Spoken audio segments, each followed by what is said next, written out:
Show how I feel anymore. I think I'm homesick, but I don't know how to go back to the place that's gone. With a change of winds, my heart fell and I can't find it. Feeling empty, spending days and nights in silence, 'cause no one can explain how I feel.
This ordeal, it may be that we brought it upon ourselves.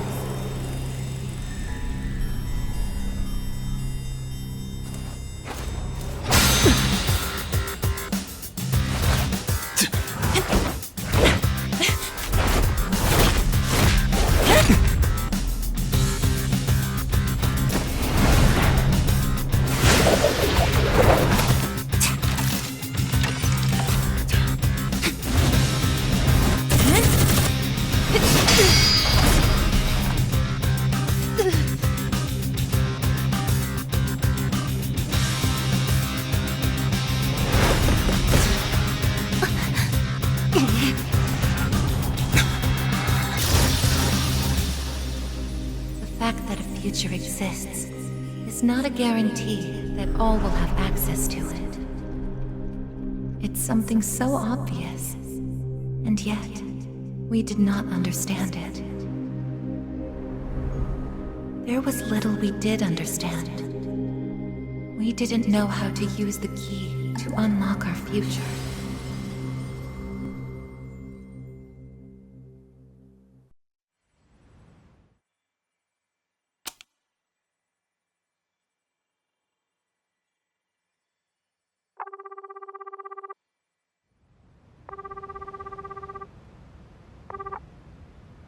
Hello? Hey, Yukari-chan? It's me. Are you coming today? Oh, didn't you see the message I left on the board? I have cram school today. I know, but... I already left my stuff at the dorm, so there's no need for me to be there in person, right? I suppose not, but are you sure? Yeah, I'm sure. Oh, sorry, break's almost over. I gotta go. Tell everyone I said hi, okay?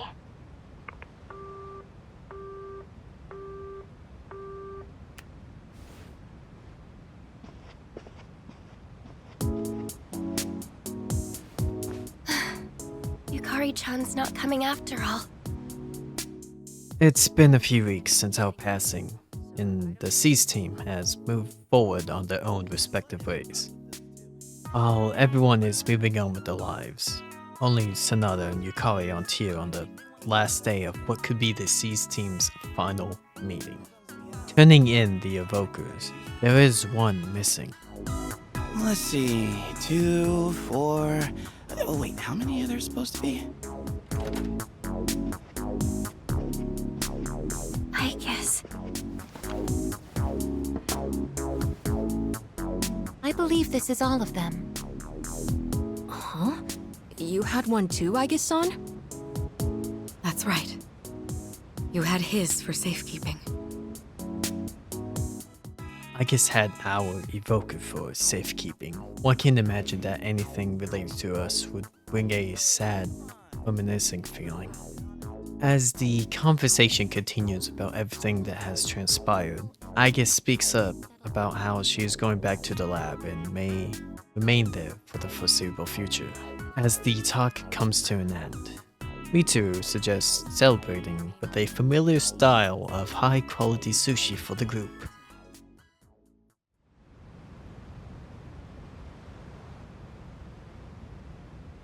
The number of apathy syndrome cases is down from last month, which seems to mark an end to the strange illness. In spite of this, surveys have shown that the public's everyday stress levels remain high, according to an investigation by the Ministry of Health and Welfare. Time had passed tremendously to the point where midnight is upon us. A major deja vu moment. And that's all for the weather. At the tone, the time will be 12 a.m.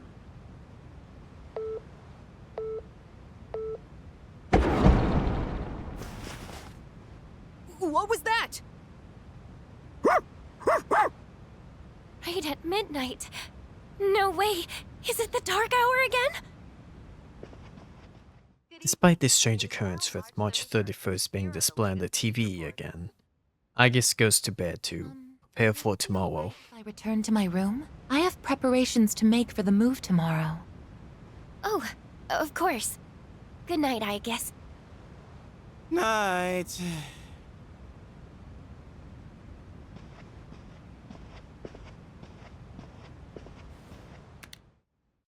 When I close my eyes, I remember the last moment I spent with him. The day he fell asleep. We brought him back to our dorm, fear beginning to well up within us. And the next morning, our fears became reality. He was lost to us. For some time after that, I fell into depression and began having the same dream night after night. A dream where I run after him, calling his name, but can never catch up. When he was alive, I promised to protect him, and I made that my reason for living. But now, that promise can never be fulfilled. Then, one day, my sadness suddenly left me, as if a mysterious fog had lifted. I stopped dreaming, and I now no longer require sleep.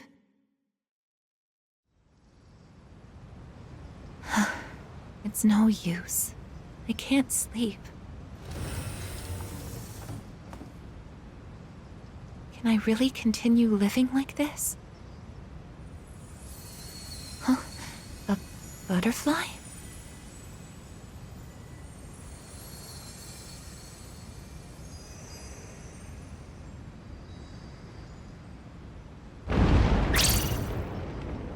Huh?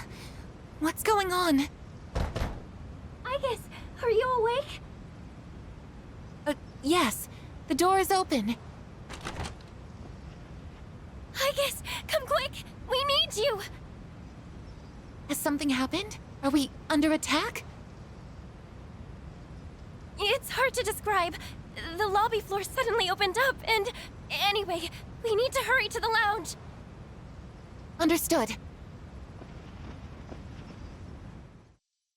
Come to think of it, that day I stopped dreaming. That must have been when all this actually began.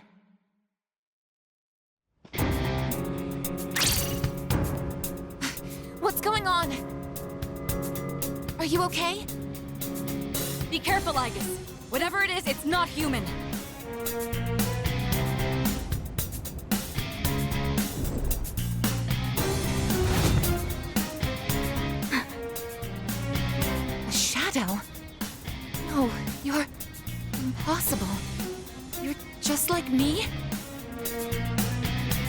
You're Aigis. Who are you? Why are you doing this? I'm Metis. I've come to protect you. Meeting Midas for the first time. She is trying to get rid of the threats that are supposedly lying within Aigis' friends. She wants to protect them since Midas isn't making any sense. Challenging Midas in a fight, we get into the same combat style that was in the previous story.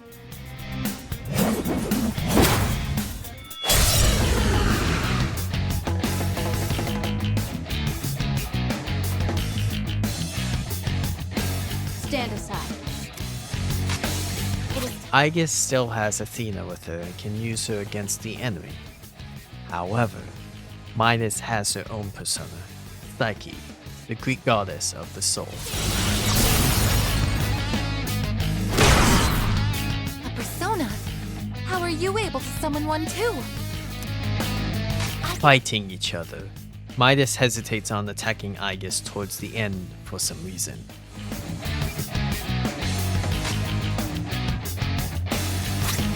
Not that. It is time. Persona, engage! Combat system offline. You're stronger than I thought. So it's come to this. Is that...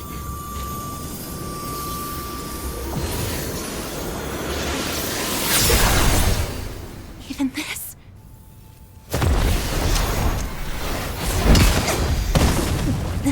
Aigis!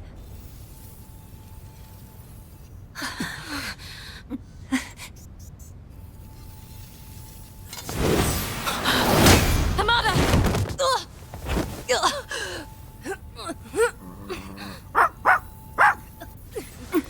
I can't move.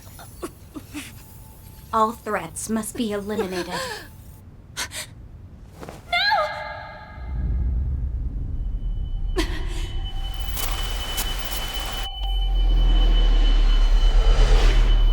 I won't let this happen again!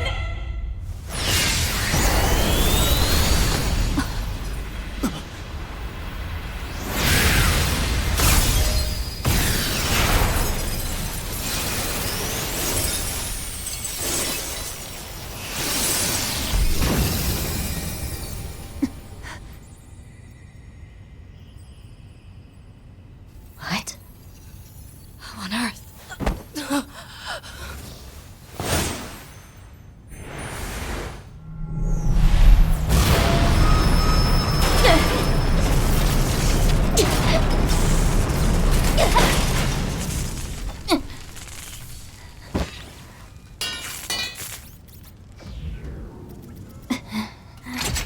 Whoa! What is...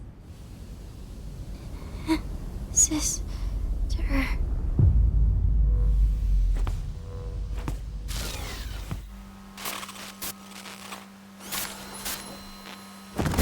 Aigis, no!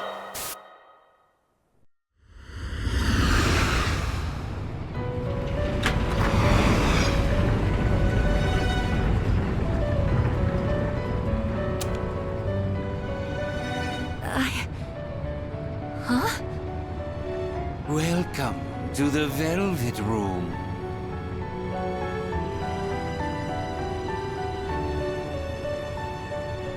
Ah, it appears we have a very rare guest indeed. Are you human? Or merely humanoid? It seems your destiny is similar to mine. Where am I? Who are you? Forgive my manners. Allow me to introduce myself. My name is Igor, and this is my assistant Elizabeth. We both reside here in the Velvet Room. Pleased to meet you. In the scenic elevator that goes on and on into infinity once more, Aigis gets to meet the ever so inquisitive nature that is Igor, and their fantastic beauty that is Elizabeth. Until recently, a young man with the same talent was our guest here. Are you saying that you knew him? Indeed, I did. He achieved a marvelous thing, finding the answer to life. The fact they mentioned about Makoto, aka us, hurts a bit internally. Well then, I mustn't hold you here any longer. It would appear that an ordeal is about to unfold upon your return. That feeling again. I am certain you will require our help in the future. Please take this.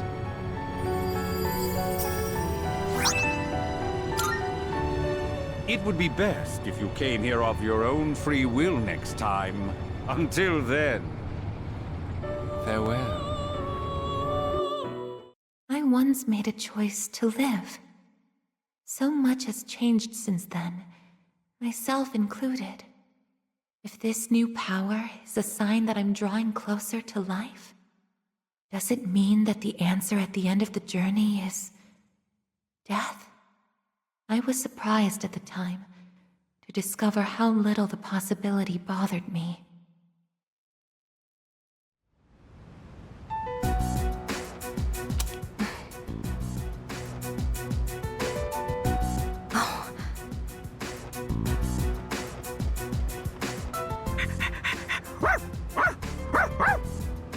Aigis!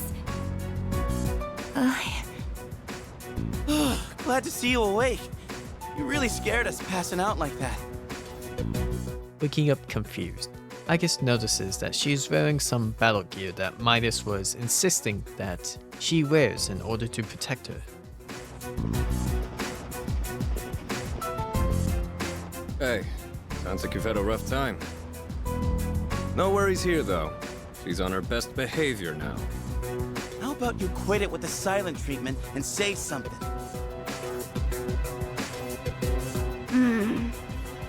Huh? You serious? You were sleeping all this time? Whoa! Let's release her.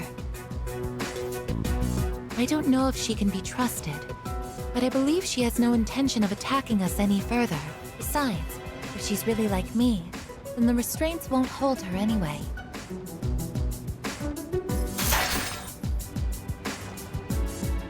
Seriously? And all those friggin' non-stop shifts were for nothing?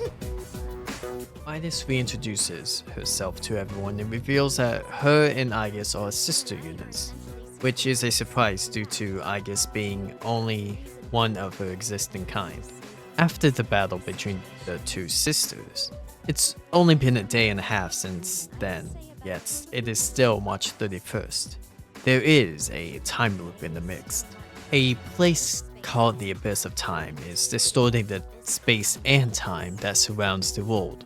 This Abyss of Time is located down in that cement trapped door, which the crew descends downwards. I'll lead the way. Please, follow me. Hey! Who made you the boss?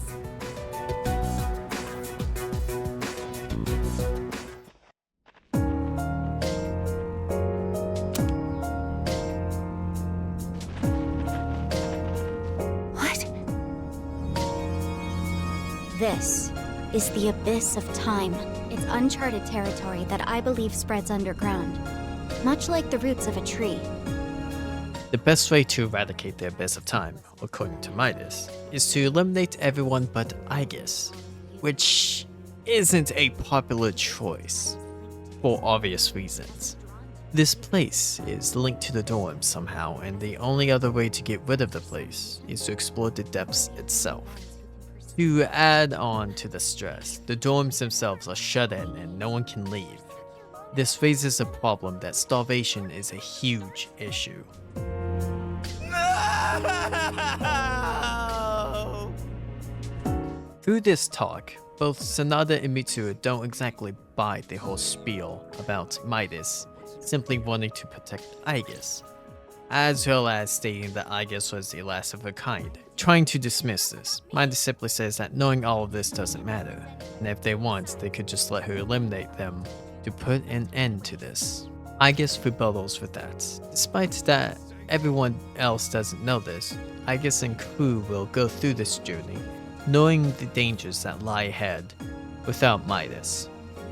This might have gone a bit too far, but Midas apologizes to everyone since she doesn't want to upset her sister, Aigis. Settling down, the main plan is that everyone would have to go and battle like the good old days. With Aigis will be taking charge of this expedition, ensuring that Midas doesn't harm Aigis' friends. She makes a promise not to act violently towards them.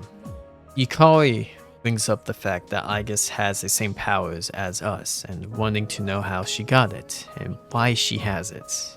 The best explanation is that the thought of losing more of her friends made Aigis summon forth the persona of Orpheus. Seeing if Metis knows anything, she doesn't, and suggests that everyone talks to the one that had this power. If you already know someone with that same power, why not just ask them? Ooh, that kind of stings. Fuka found some stuff in the command room where she believes she could get some answers regarding the Abyss of Time. I promise to listen to what you say, so could I call you my sister? Go right ahead. Thank you, sister.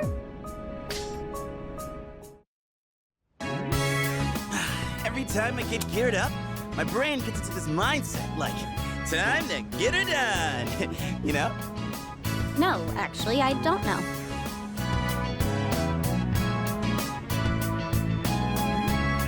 I'm just happy I get a match with my sister. She got all pouty the moment we changed clothes. Who would have thought she just wanted an armband? After this cute and funny moment, we learn some things in regards of everyone. First, since Midas is like Aigis, she is able to go into Ogia mode. Second, everyone's powers has significantly dropped since the last visit in the Dark Hour in Tartarus. Thirdly, Mitsuru is going to explore on her own to see what she can uncover in the Abyss of Time. And lastly, Junpei and Komaru are going to explore as well. Hopefully Komaru can find something useful with his nose since it's sharper than humans.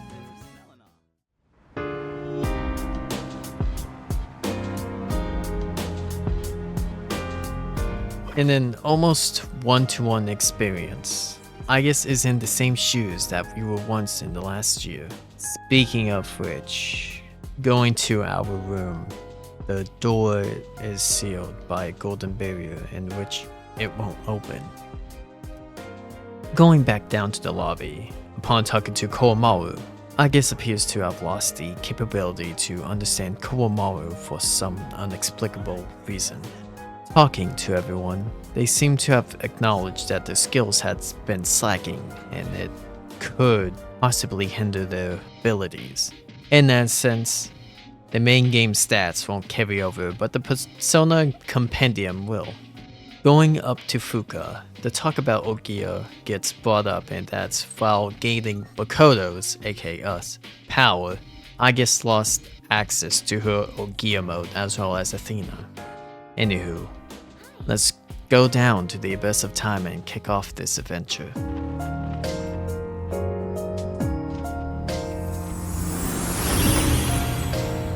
Huh?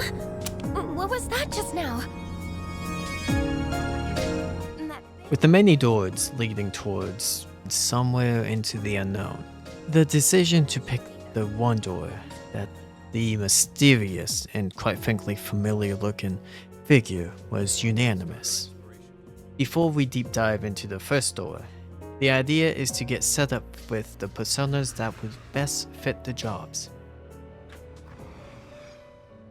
Frankly, it's a rundown of what we've experienced months prior. The first door, how the hell do I pronounce that? Alibolge? I don't think you pronounce it like that. Alibolge? Is it really that? Okay. The fourth door is called Malibolge, the same one that the first circle of hell is after. This circle is about punishing those who've used fraud against ones whom don't have a special bond with. Many of these hell-related doors are around. Could it be? Just like Tartarus with the ever-evolving music, the Abyss of Time has this luxury as well. Another tutorial about how to fight against shadows is present, though this isn't complicated.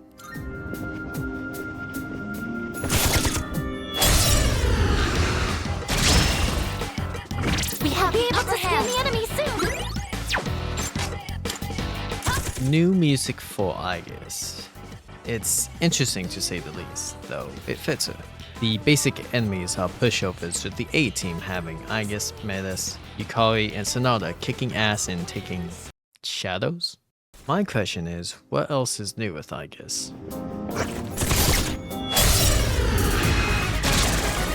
Armed and ready! The strong one! Be on your guard! A much more funkier version of mass destruction? This is a welcoming surprise. After finishing the mass destruction battles, the entirety of this DLC is basically going through the Abyss of Time, dungeon crawl style, with story bits and funny stuff in the mix. Quite frankly, this is the downside of the expansion. Aigis is still goated, and I am still depressed from Makoto's passing.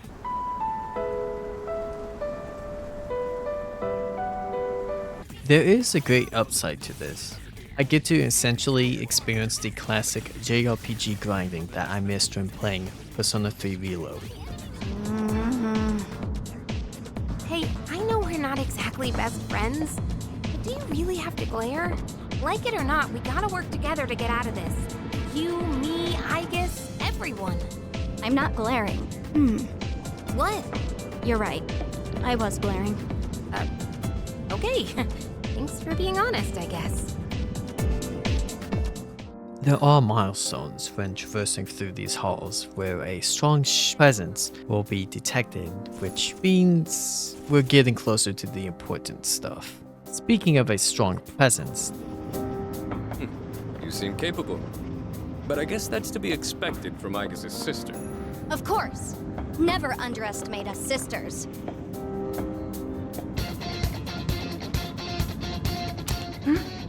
I just sensed something unusual run by up ahead. I wonder what it was. It seems to have gone down to a lower floor. I've been thinking about that thing we saw. It's not a shadow, is it? Now that we finally have a lead, let's find out where it takes us.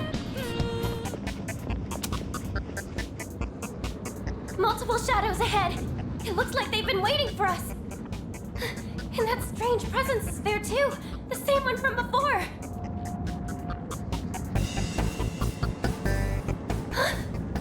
It's gone? I don't sense it anymore. Shadows incoming! Be careful! Armed and ready!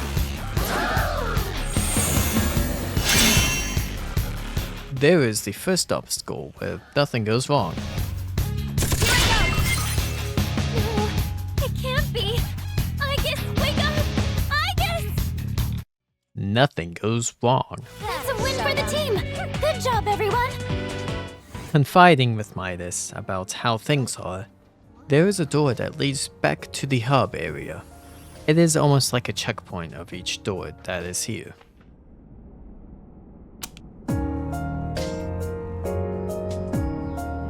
Perhaps. Going back upstairs to recover HP and SP, the layout of the dungeons will be changed upon recovering upstairs. Back to business with a totally new floor design. Makes me think about a certain palace in Persona 5. What even was that figure anyway? Hard to believe it has nothing to do with us. Let's hurry and catch it. We'll get out of here for sure. Huh?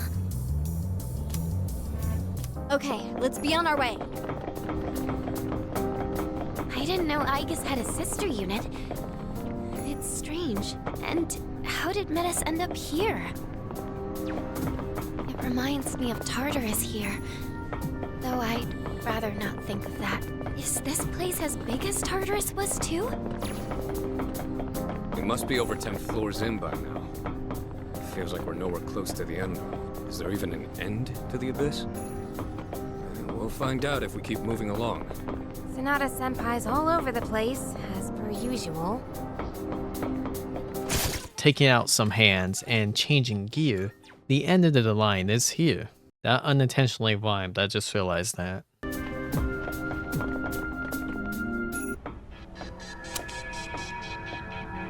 A door. Looks like we've reached the first goal.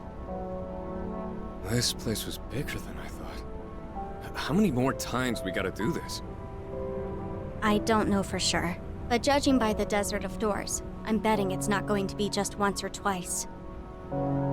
Time doesn't flow normally here, so it's no surprise you feel that way. You'll find that there will be many opportunities to revisit your past here. What's that supposed to mean?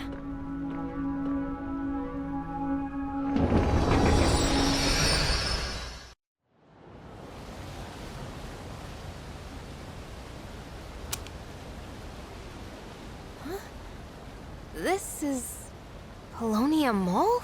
But we were just in... What's going on?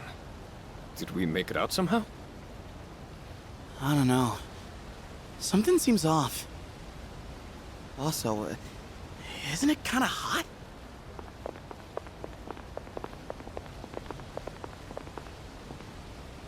You kids. Oh, Kurosawa-san. What are you doing out here on a weekday? Shouldn't you be in school? Oh, but it's spring break. Spring break?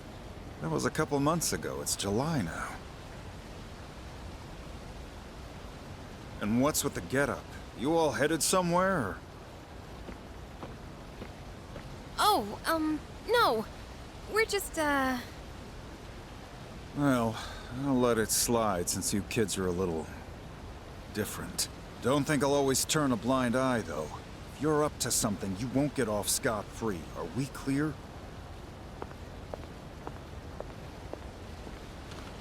Jeez. All the dates displayed here say 2009. That calendar, too. So when he said it's July, did he mean July of last year? That's impossible. Are you saying this is the past? Hey, Aigis' sister. Hey, are you listening?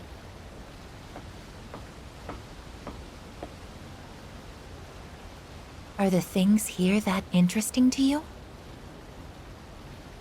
No, not at all. It's all normal, everyday stuff, right? This is a fountain, and that over there is a store. Well, I come here to gaze at the fountain myself from time to time. Really? You do the same? But there is something mysterious about this place. For all of us, not just you. Tell me, what is this place? We got here by passing through a door, remember? Doors like that are located throughout the abyss of time. Each of them connected to the past. Then, this really is last year? How else can you explain the different time and season? But it seems you can't just go anywhere in the past. Only somewhere from your memories. I don't think this place connects to anywhere else either. Seriously? The past? Oh, man. We're lucky to have ended up here. Let's use this time to gather supplies. Whatever we get here should be usable until the abyss of time disappears. Perhaps that's why the door led us here in the first place. It may have reflected your inner thoughts.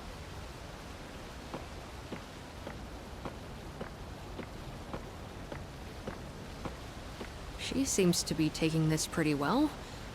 It's also mind-boggling to me, though. Well, on the bright side, at least we won't starve now. And that was how we learned why the Abyss of Time was called as such. It was a place where one could revisit bygone days. But looking back on it now, that wasn't the only thing that astounded us. Maybe we all subconsciously sensed some sort of salvation.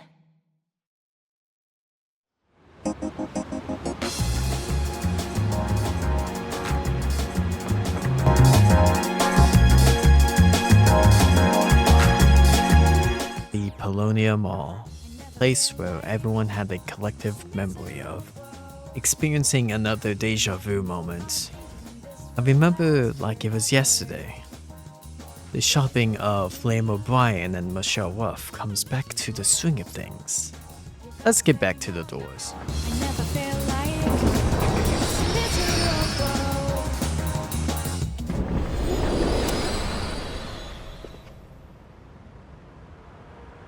Huh? Is this?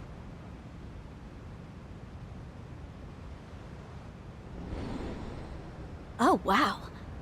I didn't think we'd emerge here instead of the Desert of Doors, but I guess it's not completely improbable, since this place seems to be fully connected to the Abyss of Time now. Maybe it was influenced by everyone thinking of making frequent supply trips. In any case, this will certainly make it easier to go back and forth. Hello? Yo, little sis, what's with the holdup?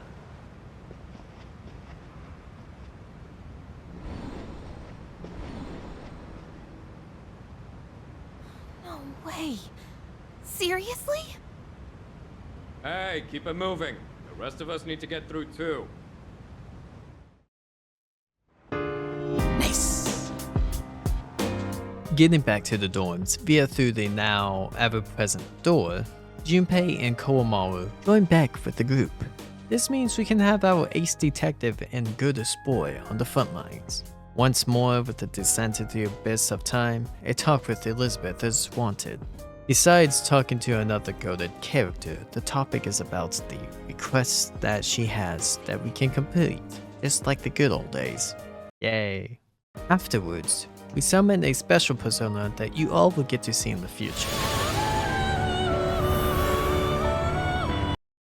Going to the second door. How the hell do I say this? Cocytus. Okay. Going to the second door, it is Cocytus, one of the 5 Greek rivers that run through the underworld. This river represents lamentation and sorrow. It appears in many forms of media. The same plan of fighting through these hallways continues. Oh, I got one. Hey, Menace, stop me if you've heard this one. Even if I hadn't, I wouldn't care to. Oh, come on! We're no fun. Can't put my finger on it, but isn't there something weird about little sis here? Better keep your guard up, Jim. Stay alert, protect Aigis. 10 hut! Actually, it'd make me happy if you were so vigilant for my sister's sake. I wasn't talking about you or anything. Like, in a bad way. All good things. I swear. A side note, the menus are fantastic and somewhat cute with Aigis floating about. The more people we have on our team, the more combat options we have. I guess that would be helpful to my sister. Now, a new addition that is part of an old mechanic is the monad doors. Instead of one door with enemies, there are 3 with increasing difficulty going from left to right. Left being the easiest and right being the hardest. More rewards are granted when doing harder challenges. What's that? It just went down a floor. I know I've sensed it before.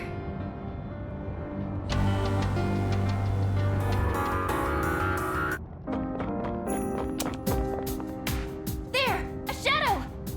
Wait, and over there! Oh, it disappeared never mind that. Just focus on the enemy in front of you.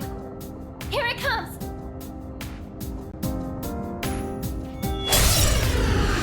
Let's go. I'm still setting up. It'll take a little more time.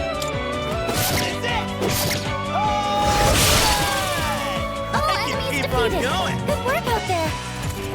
Finally seems like we're making progress. But if this ends up getting us nowhere, I'm gonna lose it.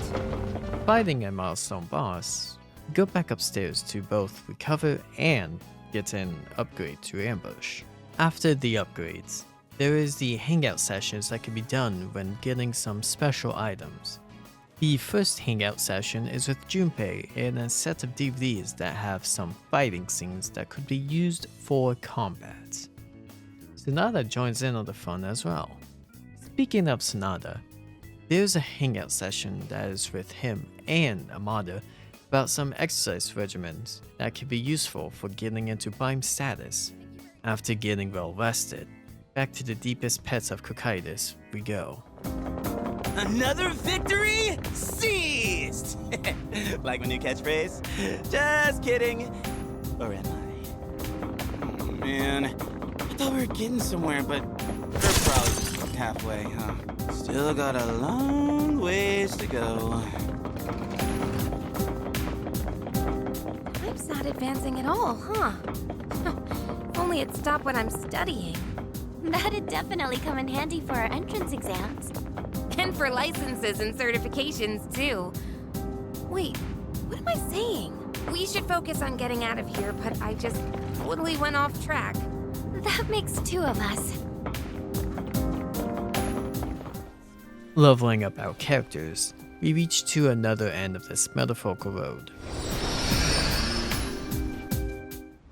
Well, Sergeant? You can go.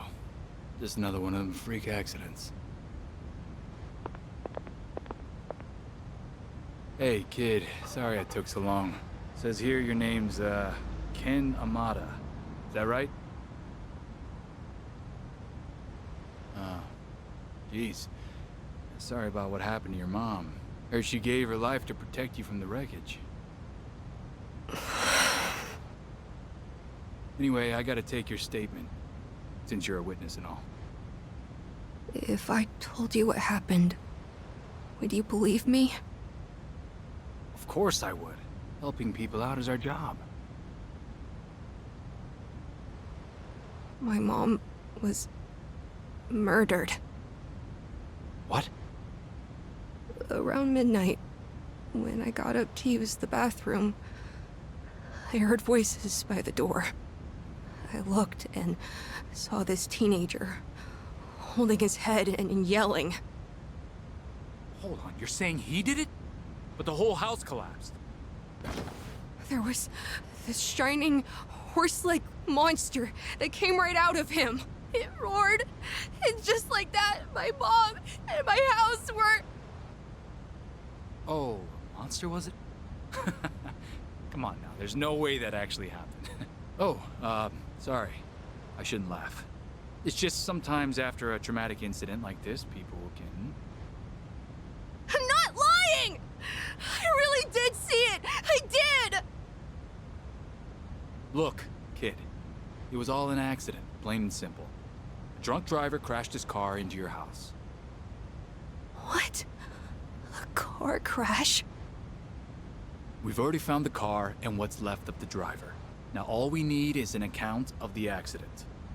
That's a lie. You're just making that up. Now, I know you might think so, but it's true. Sergeant, can you come out here? Yeah, be right there.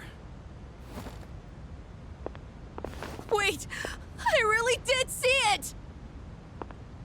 Listen, I'm sorry for your loss, but I have to go. I hope things get better.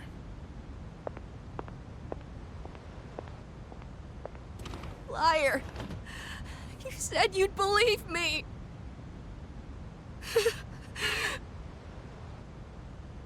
Adults can't be trusted. So I'll find him myself.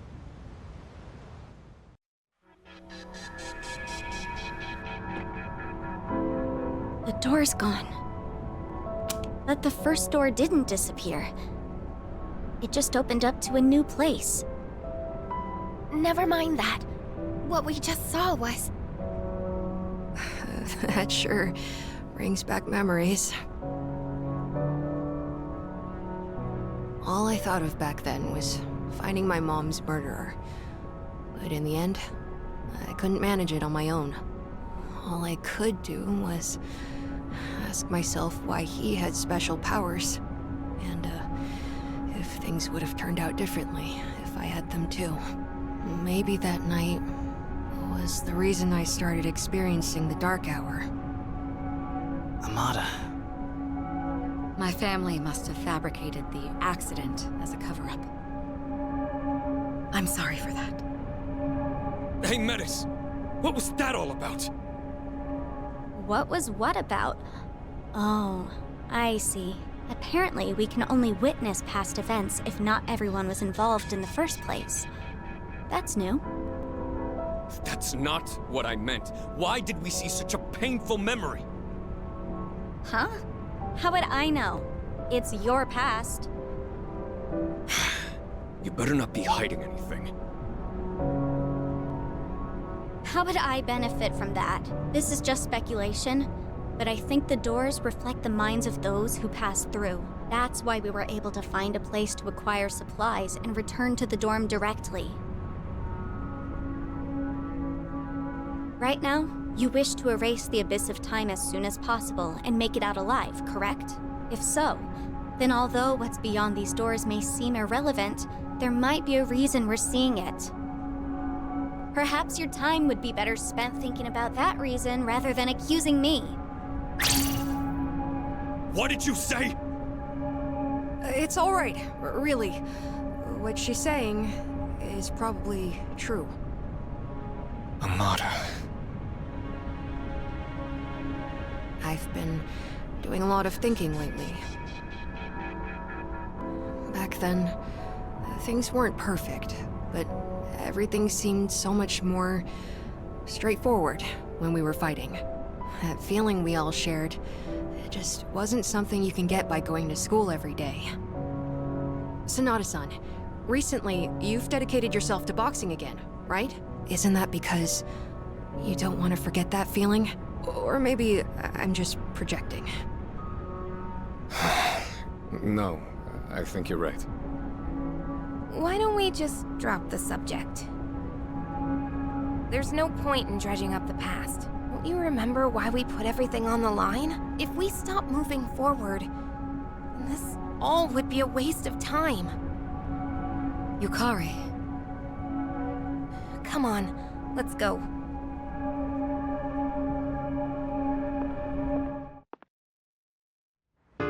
All right.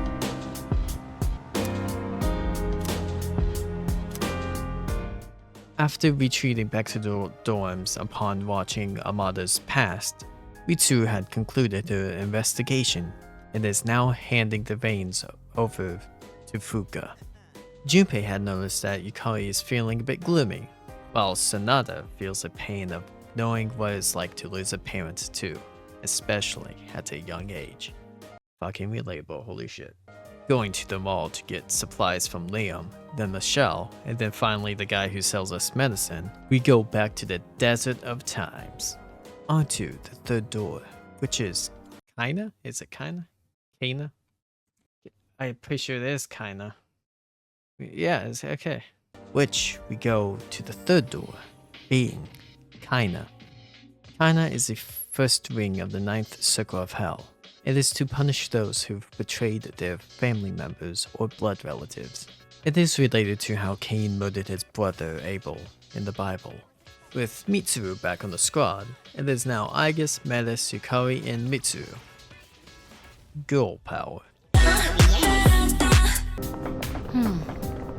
A successor unit to Aigis. Why are you staring at me? Oh, my apologies. I didn't mean to be so rude. You don't really need to apologize. It feels so long since I've navigated for Kirijo-senpai. I'm a little nervous. Is that so?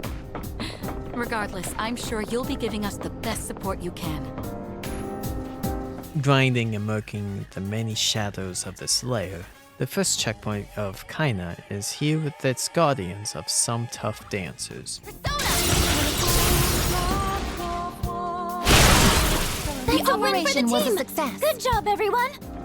Aigis as the leader, huh? Yukari-chan? Are you not feeling well? No, I'm fine. It's nothing. Quickly going back to the deserts, the ability to duplicate skill cards is unlocked by using the Vermilion clock. How cool. Our surroundings may look different, but my readings seem the same.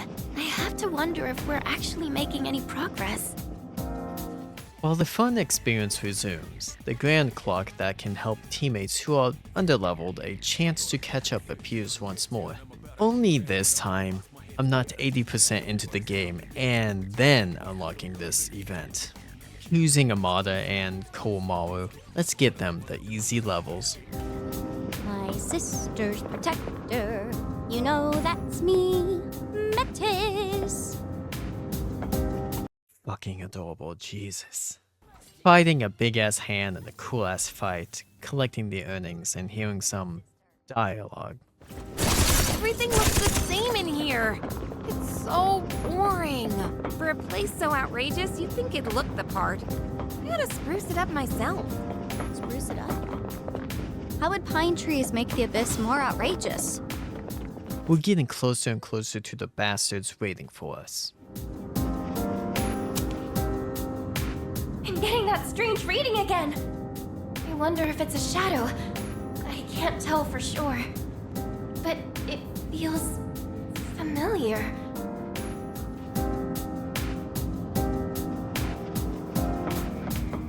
That strange figure is worrying. It may be connected to whatever trapped us here. Let's keep our guard up as we proceed, Aigis.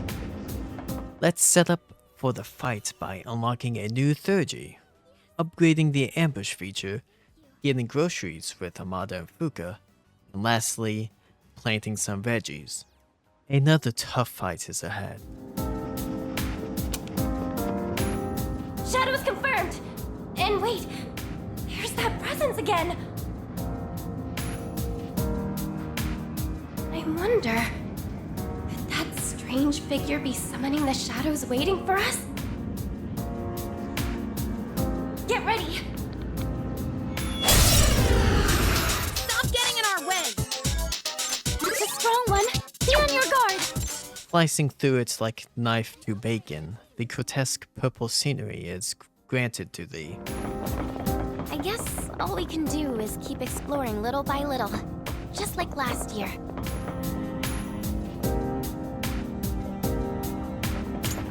I guess something dangerous is approaching!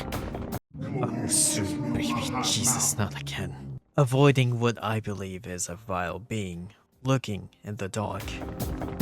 Working with others is difficult. I never thought about that. But I've been doing alright so far, right? Yes, I've been doing great!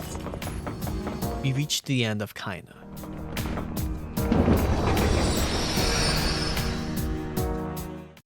Sonata-kun! Wait! Sonata-kun! Hey, hold on a sec. You're the captain, aren't you? Hey, quit pushing! Practice is over!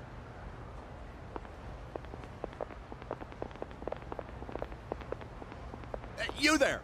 Sonata-kun, right? That's right. That was an incredible bout. I've never seen a middle schooler deliver a KO like that. I'm with the school you're up against in the finals. What do you say to enrolling with us? We'll give you a real generous scholarship. You'd only have to pay half your tuition. Wait, you're from another school? Poaching's against the rules, and you know it! Sorry, but I don't see any reason to attend a school that places second. Good luck finding someone else. Ah, Sonata-kun, you're so cool! You hear that? He'd never go to your loser school. Seriously, will you all just go home already? We can't leave until you guys do, damn it!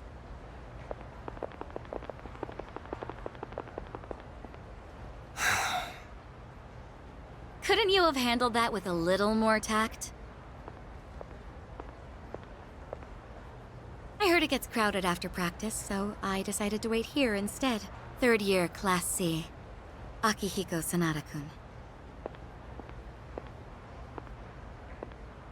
What do you want? You're not going to ask who I am? Why bother? Whatever it is you're here for, I'm not interested. All I want is to train and become stronger. Oh, it's nothing troublesome. In fact, I have a rather simple request. What request? I have enemies that need defeating. Only thing is, they're not people. Meaning there's no need to play by the rules. Not like in the ring. No. These enemies. They're related to what you go through every midnight. You see, I'm in the same situation. I experience the same thing you do. The difference is, I know what it means. So if you'll join me, I'll share what I know with you. Who are you? Mitsuru Kirijo. I'm a 3rd year, like yourself. Kirijo. Sounds familiar. Earlier, you said you wanted to train and become stronger. But what you really need is a challenge. And with this, you'll be able to defeat them.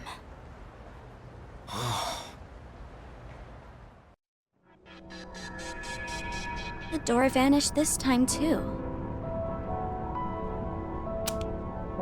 First Amada's passed and now mine. What in the world does this mean? I have no idea either. That certainly takes me back, though. We were both in middle school then. Truth be told, I thought you lost it until the moment I first summoned my persona.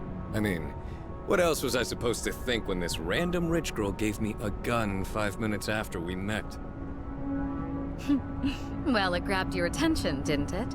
So I'd say my plan went off without a hitch. Had I asked you to fight for justice, you wouldn't have bothered listening. You know me so well. So that was a school. Yes, it was. But it was only a small portion of one. Really? Then it's actually much bigger than that? That's right. Have you really never been outside before? Well, I didn't mean to embarrass you. It's nothing to be ashamed of. Come to think of it, I wasn't permitted to leave the dorm at first either. Do you also go to school? I did. But I won't be attending as of this spring. Huh? You won't? But why? Everyone else is going. I thought you liked being with your friends. Why? It's because It doesn't matter. I thought it over and came to a decision after some time. Oh, I see. By the way, That means... I have a theory. You know, Wow! I don't think Metis is a bad person at all. Yeah, she's not bad. More like... Maybe we've been taking her a little too seriously up till now, because... honestly... she's really just a kid inside, isn't she? Maybe so. While leaving the desert of doors, Luca stops the Robo Sisters to talk about her performance as a support during the dives. It is a reassurance to her that she is doing wonderfully and basically performing as if she was back in the field during last year's adventures. This grants an upgrade to her 3G, back to the state that Juno was prior. This talk also boosts Midas's confidence as well, allowing her to gain a new 3G ability. In the dorms, Midas comments that she can sense a strange feeling emanating from our room. Yukari got a tad bit upset from this, though it isn't anyone's fault. The next available hangout session was with the epic good smart fierce It's Korumaru, where he is enjoying a bone. This is interrupted by an argument between Sanada and Metis, primarily about Sanada's lack of trust in Metis. Thankfully, Koromaru was able to de-escalate the situation. After that, time to watch a foreign drama with Junpei and Yukari. It is either a French drama or maybe an Italian drama. Having this moment to rest and relax is good for the mind. Despite this, Yukari wants to watch more of this series. Anyways, continuing down this rabbit hole, the next door is the door of Antenora. How the fuck do you say Antenora? Antenora, okay. Anyways, continuing down this rabbit hole, the next door is the door of Antenora, a Ring and Dante's Inferno about traders to their countries. This floor reminds me of the Royal Magical Library from Yu-Gi-Oh! Slashing, hashing, and dashing along these floors, nothing bad happens. No, it can't be. Motherfucker. Seeing my middle school self was certainly a strange experience. I tried so hard to look in control. Normally I wouldn't say this about myself, but it was rather cute. Sister, is it just me? Or are your friends acting differently towards me now? I don't think it was like this before. I started a training regimen last year since improving my stamina was a necessity. I didn't expect to fall back on it so soon, but it's the reason I'm still able to keep walking. A hop, skip, and a jump to the next floor, Fuka comments on how when she was looking at Aigis taking charge, it reminds her of the previous leader. Oh, wait. That was us. Metis knows a great deal about this, but not much about anything else. I wonder why that is.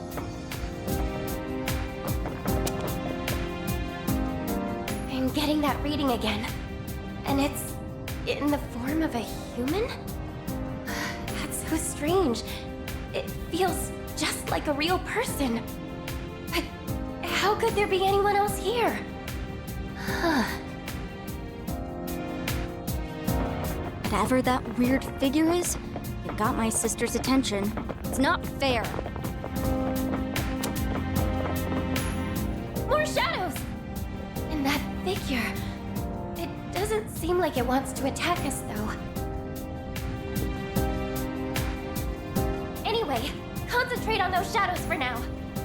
Brace yourselves!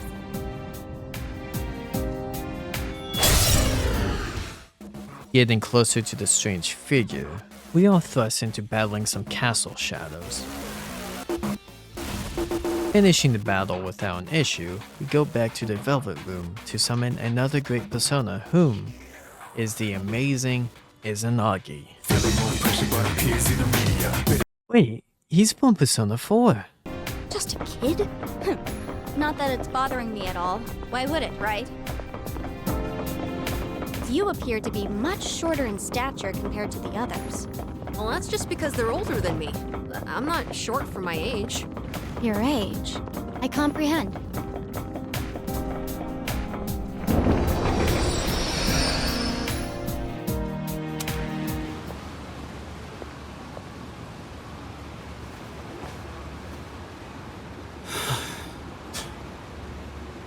That dumbass. Seriously? Getting drunk on cooking wine? That's damn pathetic. Even for a deadbeat dad. But so am I guess. Running out like this every day. Man, what am I gonna do now? I got nowhere to go. What's up, Pooch? You got nowhere better to be either? Sorry, bud. I don't got any food for you. You know, you look kind of familiar. Have I seen you around here before? Yo, it's Junpei. Huh?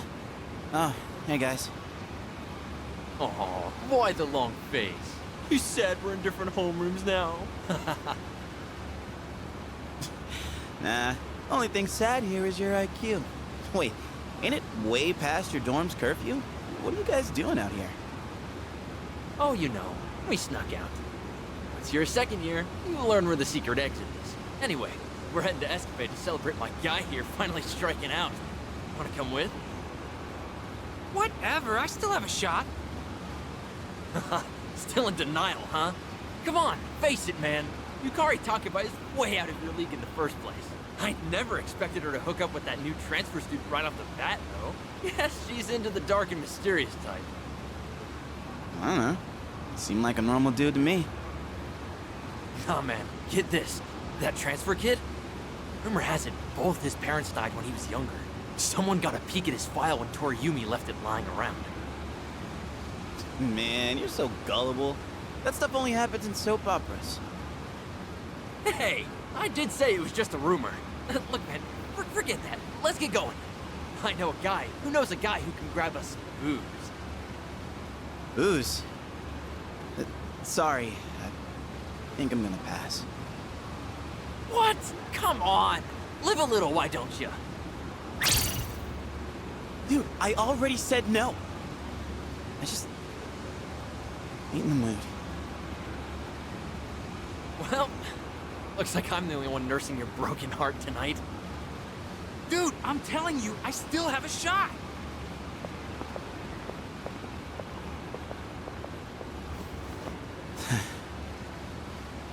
Just had to turn him down. Today is really not my day. Man. Wonder if I'll actually be happy with my life one day. I wish I could, like, change the world somehow. If only I could do something that no one else can do. Like, having some kind of special skill or power, you know?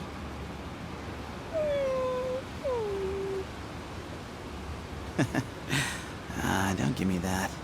I'm sure someday we'll be able to make real friends.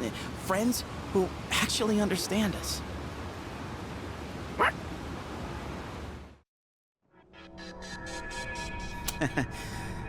Definitely not my proudest moment there.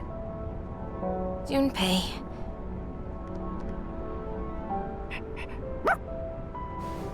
Oh yeah, that surprised me too, bud. So it really was you that day, huh? Kinda seems like destiny, don't it? Come to think of it, that was the same day Sonata-san found me. I had nowhere to be, so I was just chilling in the convenience store and reading magazines when the dark hour hit.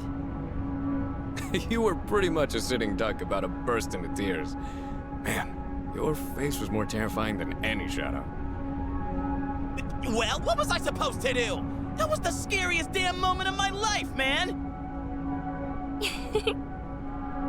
My life back then, what with my old man and all, was, I don't know, not boring, but, well, you saw what it was like. So staying at the dorm, fighting shadows and everything, it's been unreal.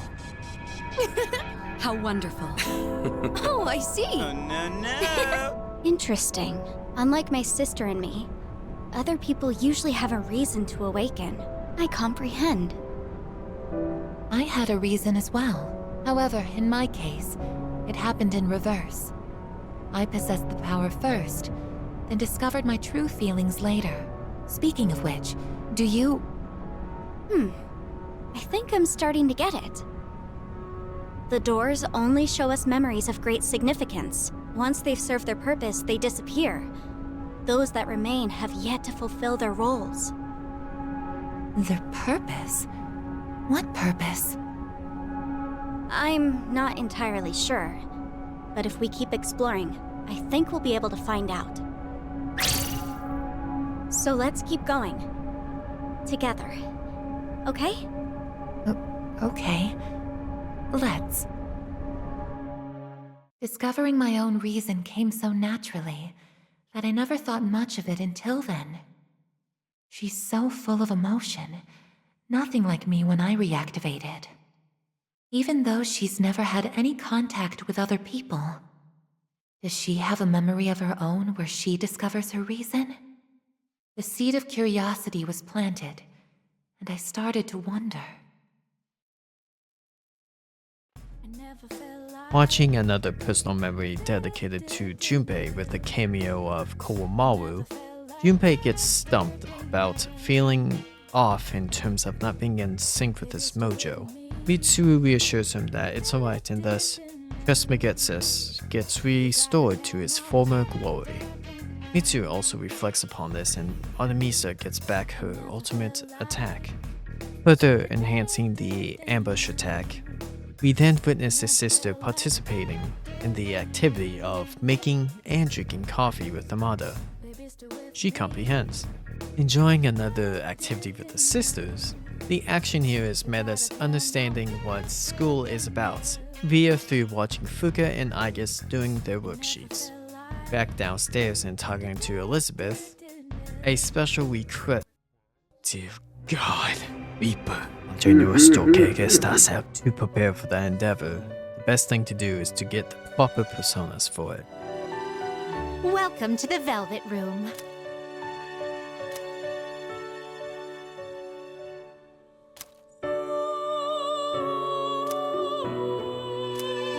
That is painful. Regardless of that, let's proceed. It's finally time.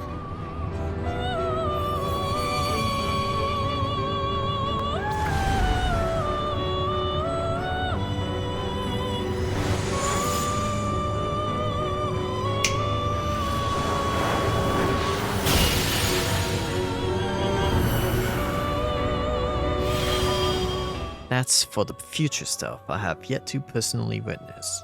Closing in on the doors. The next one is Ptolemaea? Ptolemaea. Holy shit, I'm a fucking genius. Closing in on the doors. The next one is Ptolemaea, the frozen lake at the bottom of hell, where sinners are those who betrayed their guests, hosts, or allies. Yuri understood that he wanted a friend who would see him for who he really is. Quite impressive, given how long it took me to realize that about myself. Thought we were finally getting somewhere. I still don't understand anything. Are those doors actually clues? You know the drill. Get stronger, get better, all that stuff. Gotta say, this atmosphere is looking quite dapper. The scenery is different here. The shadows may have changed as well. Be ready for anything. Clockwork for Junpei Sonata, and then the next milestone. It's reading!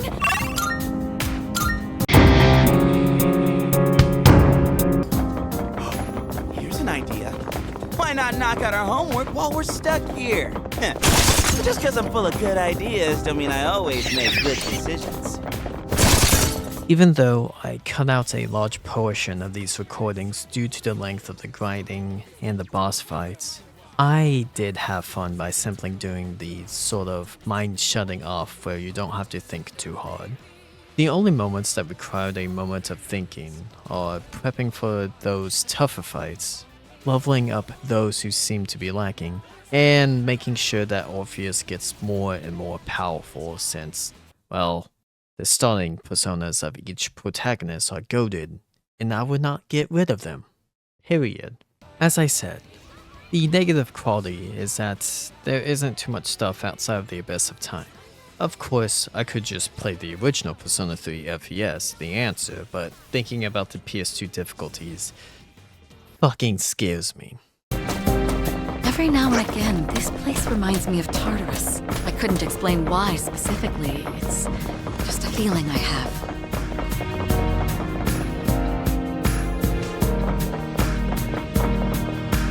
Another shadow! If that figure is summoning these shadows, I guess it's an enemy. But then, why does it seem so similar to... Anyway, it still seems like it won't attack, so focus on the shadow. You can do it! Let the battle begin! Watch out! There's...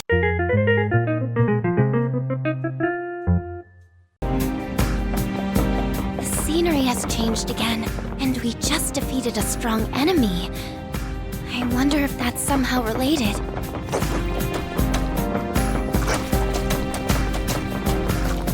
How many floors have we explored by now?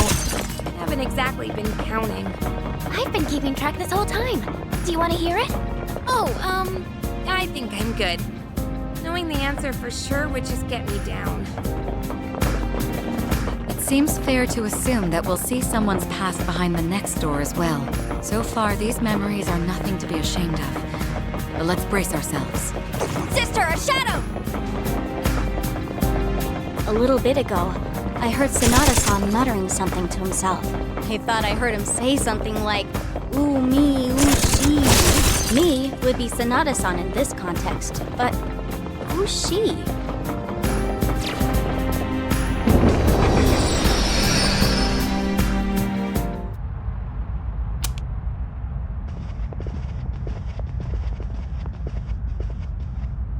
So this is Tartarus from the inside. This is only the second time anyone has come here without special equipment. Oh. Normal weaponry is useless against shadows. Anything you've brought provides little more than peace of mind. Everyone here has had their potential developed in our labs. That alone should suffice for protection. Though, should you get devoured, that would provide us with valuable data as well.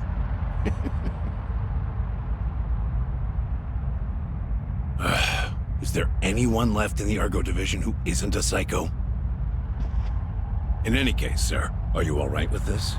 I mean, with bringing your daughter here. I don't mind at all. I myself requested to come along. You heard her. My apologies, sir. I overstepped.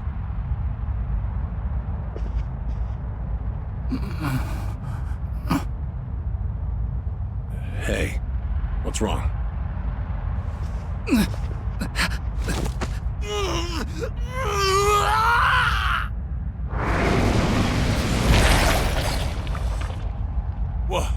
What the? It appears we need to conduct further research in artificially developing the potential. Both of you, stand back! So that's a shadow. You little...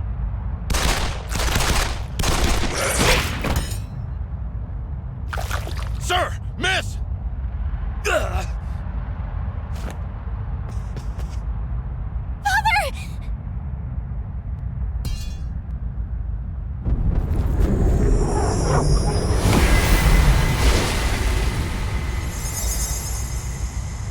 Did you see that?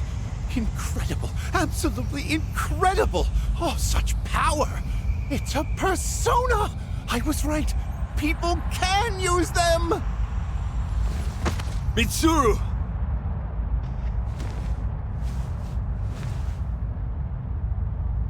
Father, I'm glad you're safe. Oh, that was wonderful, Miss Mitsuru.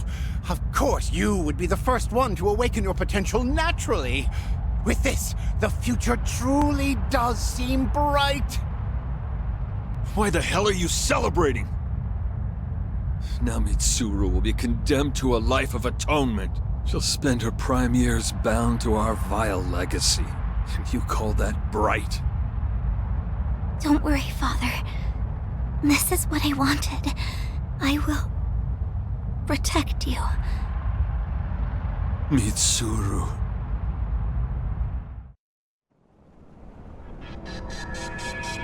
That was Senpai's. Oh, yes. Well... Senpai? What's the matter? I'm sorry, It's just that seeing my father as if he were still alive was... Senpai. Aw, wasn't Kirijo-senpai just so gosh darn cute when she was younger? Excuse me, Iori. Are you saying that's no longer the case? Yeah, no, that's not what I mean, you're just so, you know. Come on, cut a guy some slack here. Is that so? It's just as I thought. Of the past events we've seen up to this point, the first one seemed to be about getting ready for battle. But the others... how should I put it? There seems to be some aspect they all have in common. Don't you all get that feeling too? At least, a little bit? Just a little bit, yes. We've reached the 5th door now. We should be getting closer to the source. Oh, I just remembered. There's something I have to tell you all. Remember the equipment and documents Kirijo-senpai found? I looked into them, and it turns out they were things that the chairman hid when he was still alive. Most of them were from the accident about 10 years ago. He must have hidden them to keep them from being destroyed, and some of the notes seem to mention the abyss of time. They do? It won't be long before we discover what this place really is. Feels like we're closing in on the truth. Then we should press on.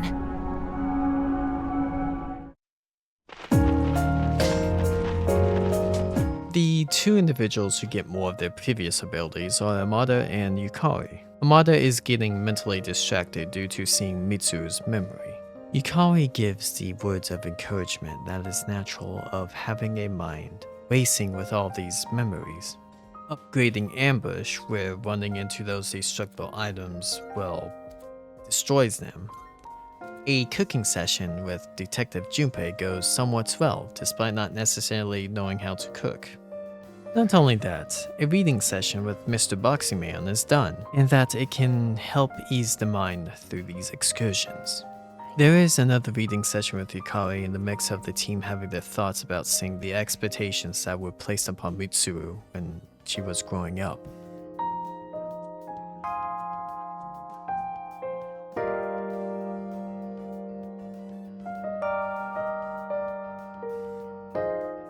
Alas, the 6th door is here, and it's being Judeka. Judeka? Okay, it's Judeka. Alas, the 6th door is here, and it's being Judeka. The innermost circle of Kokaitis. The place where the worst of the worst traders go and freeze. Meta said that all the things we've seen have something in common. Maybe, never mind, I'm getting ahead of myself. Let's hurry and check out the next door. From what we've seen, I predict the next door will be much further ahead. But I'll get you there, sister. Just make sure you're prepared for battle. I'm having trouble with some of those notes. They're quite detailed, but not very orderly. I think I'm gonna need more time to figure them out. Please sit tight, Aigis.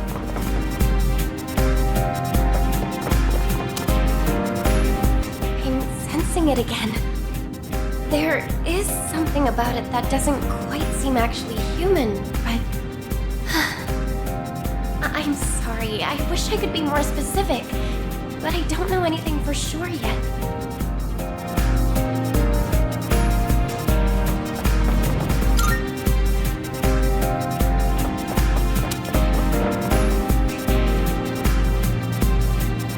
Again, the shadow is the only one that seems aggressive.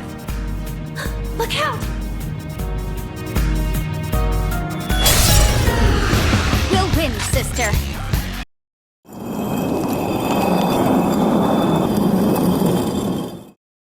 Seemingly never-ending floor count does remind me of Tartarus. I can only hope that number won't be as high as last time.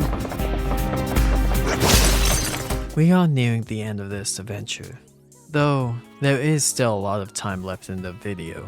So, the 6th ending door.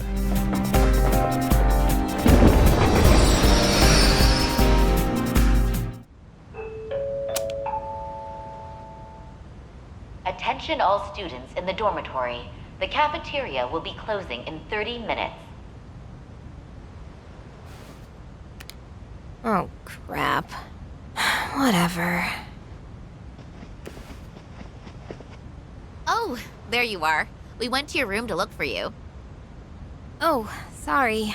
I don't think I'm going today. It'll be crowded anyway. Wait, is that your stuff? Have you not even been to your room since we got back? Oh, yeah, I guess not. Really? So you've just been spacing out here for hours? Is something going on? Oh no, I'm fine. It's nothing important. Just kinda hard to believe it's been, what, 4 years since I got here? Oh, yeah, I know what you mean. It is kind of depressing. Like, why do we have to stay cooped up in a dorm for what should be the best 3 years of our lives? And our first year's almost done. High school will be over before we get to have any fun. Well, try not to let it bother you too much. We'll get through it.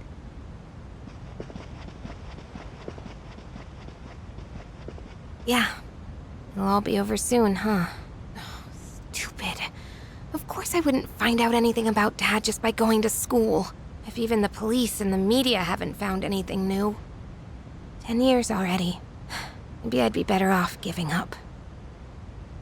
Excuse me, you're Takebe-san, yes? The first year? Oh, yes. Oh, good. I'm glad I found you. There's a letter for you. It actually came yesterday. I'm sorry for the late delivery. Honestly, it took me a while to make out who it was addressed to. What? It's from an Eiichiro Takeba. Is he a relative? This is impossible. Commemorating the opening of the Moonlight Bridge. This is from 10 years ago. But Takeba-san, wait! I need your signature! And you left all your things here! Takebe-san! You were all alone, trying to combat the Kirijo group's deceptions for so long. I was just... It would have been nice if the scene from your past could have included your father. I would have liked to meet him. It doesn't matter. No point dwelling on the past. I'm tired of dealing with shadows. Let's just hurry and get this over with. Yukari, remember not to push yourself too hard. You know how Aigis has the same power as him? That has to mean that she got something from him, even if she doesn't know it. I guess I want some kind of proof that I'm making progress. I made a promise to him. Yukari. Now that I've seen my own, I know for sure that we were right about how all the memories we've been seeing have something in common. So you mean the night after what we just saw? Amada-kun's memory, Sanada-senpai's, Junpei and Koromaru's. Mitsuru-senpai's was the most obvious. I don't think I'm following. What we've been seeing are the moments that gave us our reasons for awakening to our personas. It fits. The majority of us were there for Fuka's awakening, and Aigis and Metis could always use theirs. That would explain why we haven't been shown their memories. There was no need. But if that's what it is, then why those memories specifically? Is it saying there's a lesson we need to learn from our reasons or something? Aigis-san, what do you think? Well, I speculate. Is that? By the way... Oh, right. Wow! That's incredible!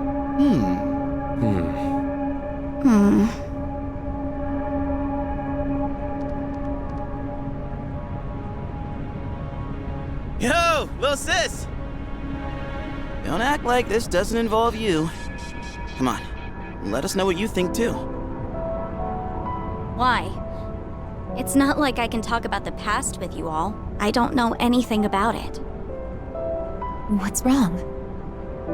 Nothing. It's true, that's all. I asked you to not leave me behind, but unlike all of you, I don't know anything about your pasts, so... It's like I'm the only one who doesn't belong. Oh, you're feeling left out, huh? Oh, you really are just a kid inside. Makes sense now why you got all well-behaved when we said we'd leave you behind before. I'm not just a kid. You may not know anything about us, but it's true the other way, too. You must have memories that we know nothing about, like the memory of when you discovered your emotions. Isn't it about time you let us in on some of those memories? But I don't... Oh, it closed. Sheesh. Metis, you may be misunderstanding. It's not as though our pasts have been purely enjoyable. In fact, there are likely more painful memories than pleasant ones. That's clearly not true. All the things you talk and laugh about are from your past. She certainly doesn't mince words. And this time, that trait forced a realization. It occurred to me for the first time that the reason time stopped may have something to do with us.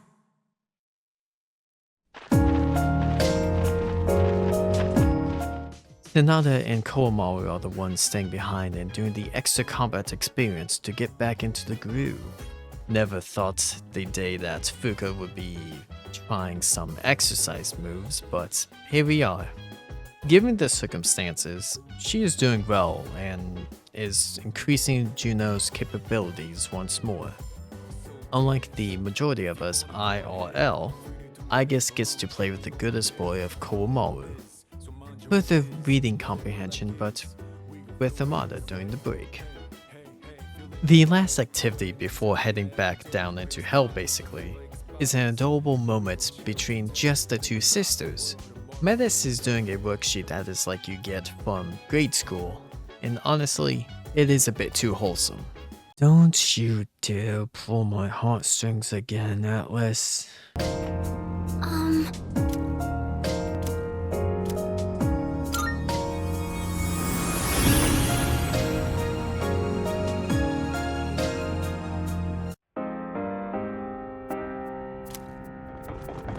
Now that we know what the doors have in common, how do we get rid of the abyss? Well, no point wasting time thinking in circles. We just have to keep moving. The past has been far from exclusively blissful, and yet, what your sister said is undoubtedly true, Aigis.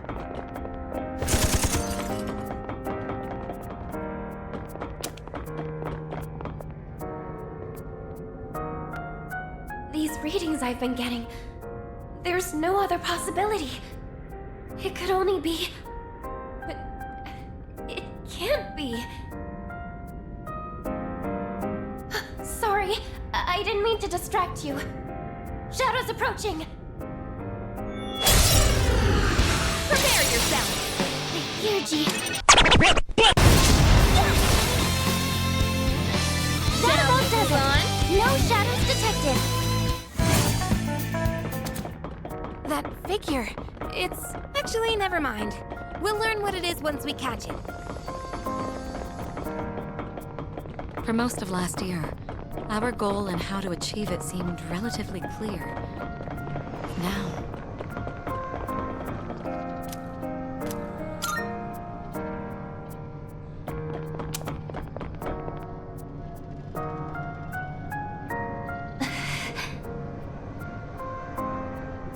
I get the feeling we'll end up meeting that figure whether we chase it or not.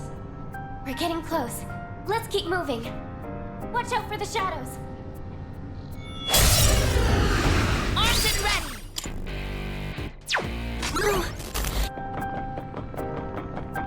I believe it'd be wise to put stock in Yamagishi's earlier report. All that's left is to confirm it with our own eyes. Let's go, Aigis.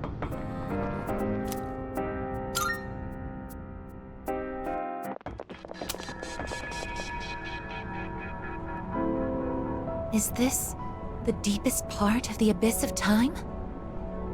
You think so? Looks the same as everywhere else to me. It would make sense, considering the path we've taken, and that means the source of the abyss, and therefore the time loop, should be here. Oh, I almost forgot. Speaking of the abyss, I found something in those notes about it that I mentioned earlier. You did? They said that this place came to be as a reaction to the creation of Tartarus. A reaction? Yes, because a giant tower appeared out of nowhere and ended up leaving a massive hollow in its place. That's the Abyss. So they've known about this place for 10 years? They thought that it would be harmless if left alone, and that it would probably disappear when Tartarus did. But the notes also said that since the Abyss is just a byproduct of Tartarus, there shouldn't be any shadows in it. Seriously? Counterpoint, there's a shitload of shadows here! And if it was supposed to go poof along with Tartarus, then why are we standing in it? They forget a decimal place or something? No, their logic makes sense, but some kind of force prevented it from vanishing. So the other side's disappearance caused an imbalance. What could that force be? Who knows? Maybe it's down here somewhere, but one thing's for certain. It's deeply connected to all of you. The hell's up with that? What'd we do to deserve this? Well, there's another door. If it is down here, then maybe...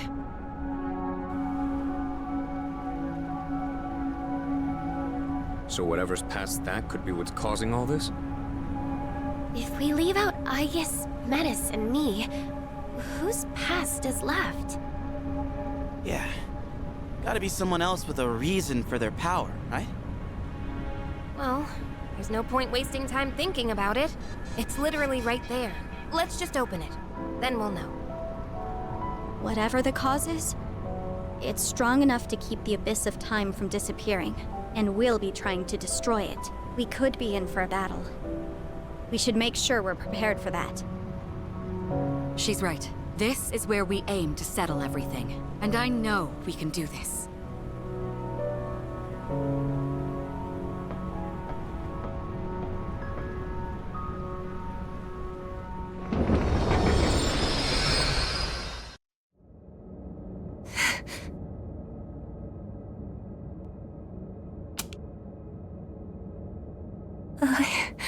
I am...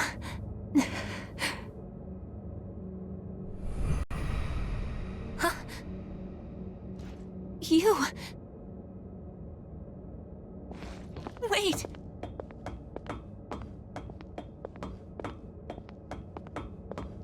Please, wait!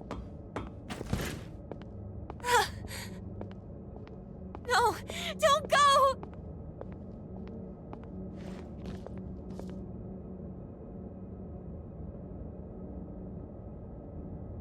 I promised to protect you. I dedicated my entire existence to it. But I can't fulfill my purpose now. There's nothing I can do anymore. Is there anything left for me to live for? Is there meaning to any of it? If this is what it's like now, then I wish I could just be a simple machine again.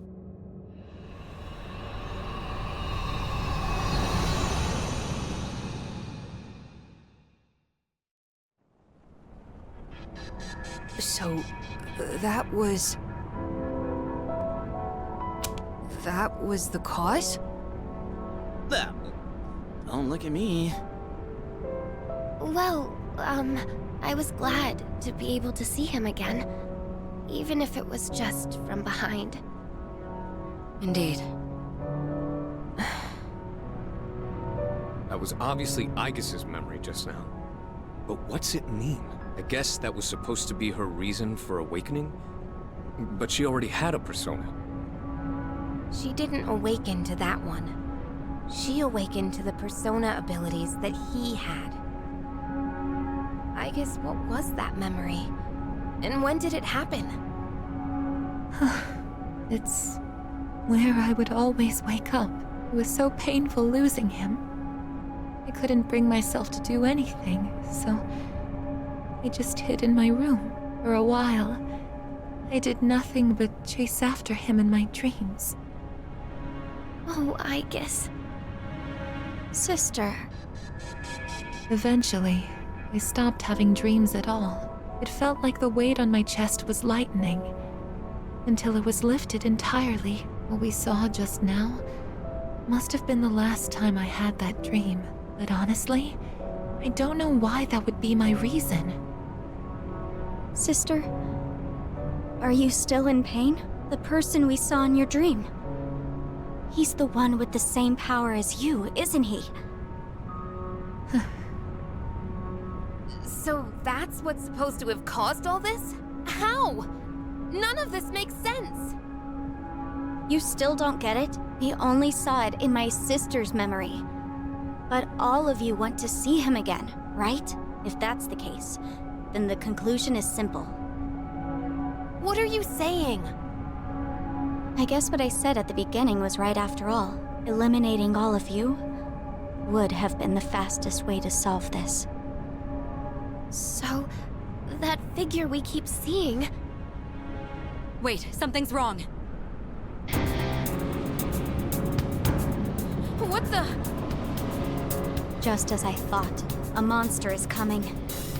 Your regrets themselves given form.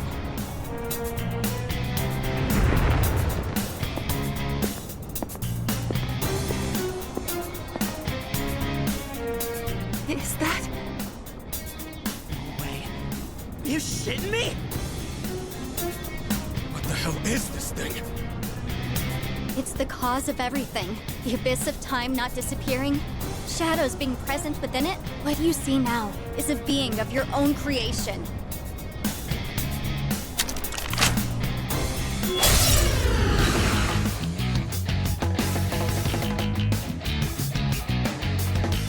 So, this is the form of our regrets.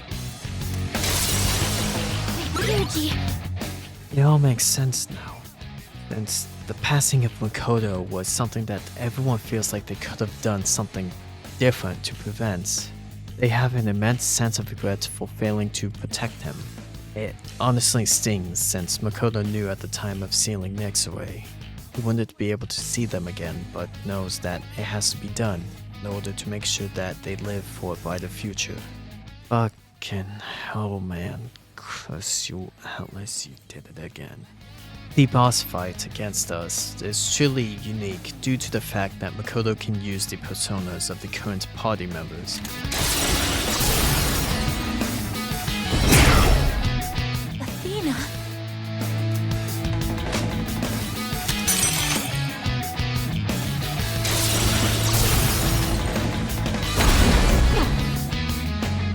How is it using Isis?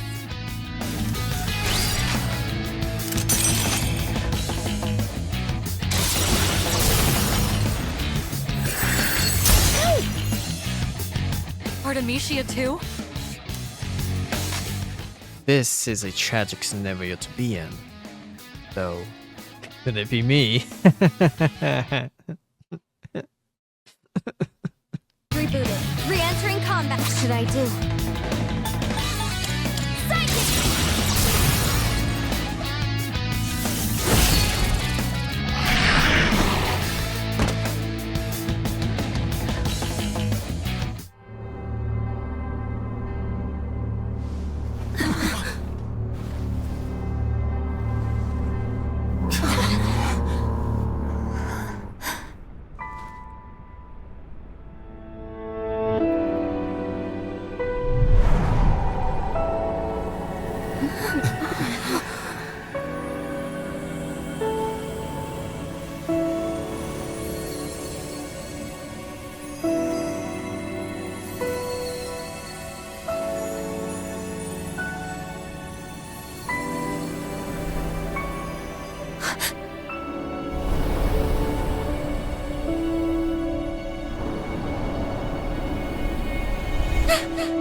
was a monster of our own creation?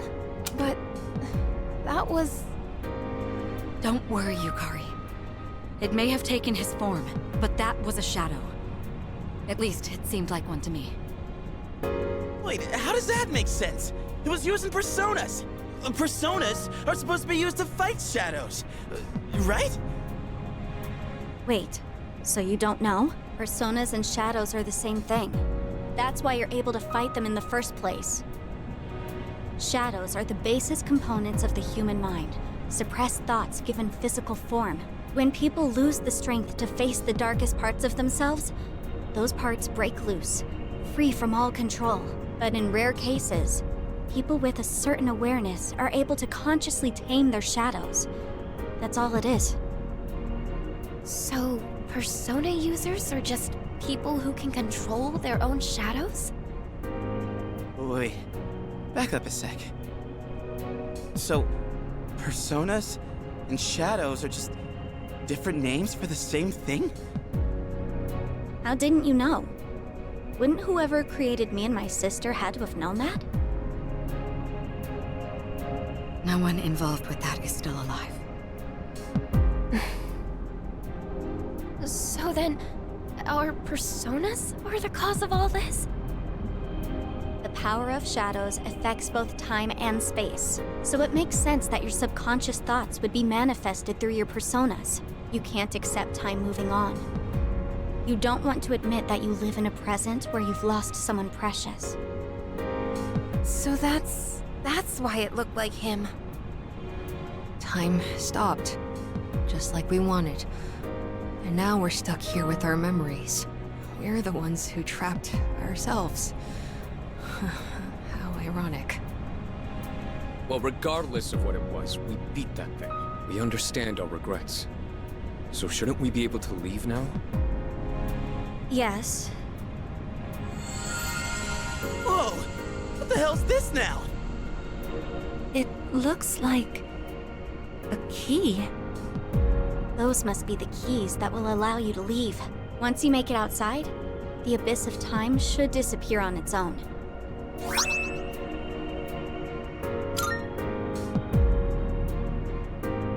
But, why are there 8 of them?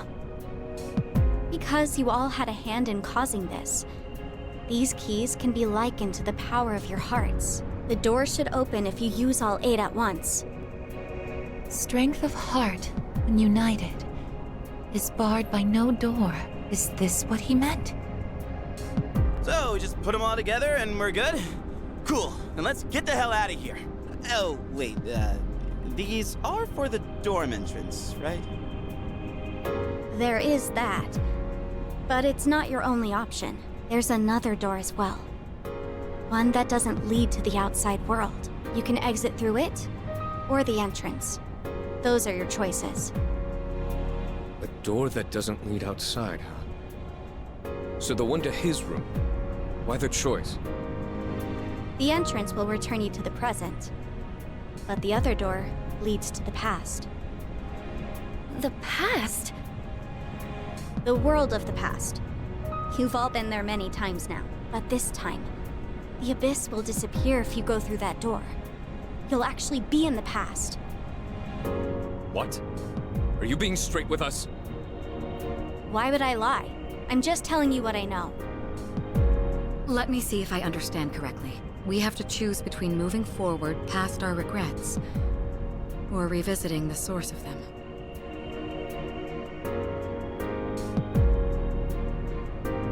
What do you want to do? Me? I'll go along with whatever you decide, sister. I just want to save you from this awful fate. That's all I care about. Awful fate? So what will you choose?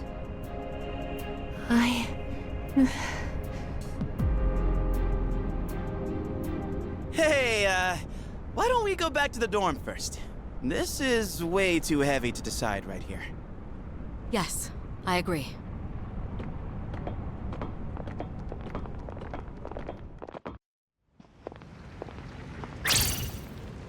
What's going on?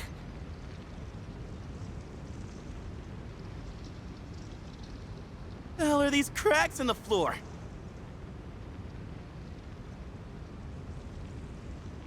This is bad. It's becoming unstable.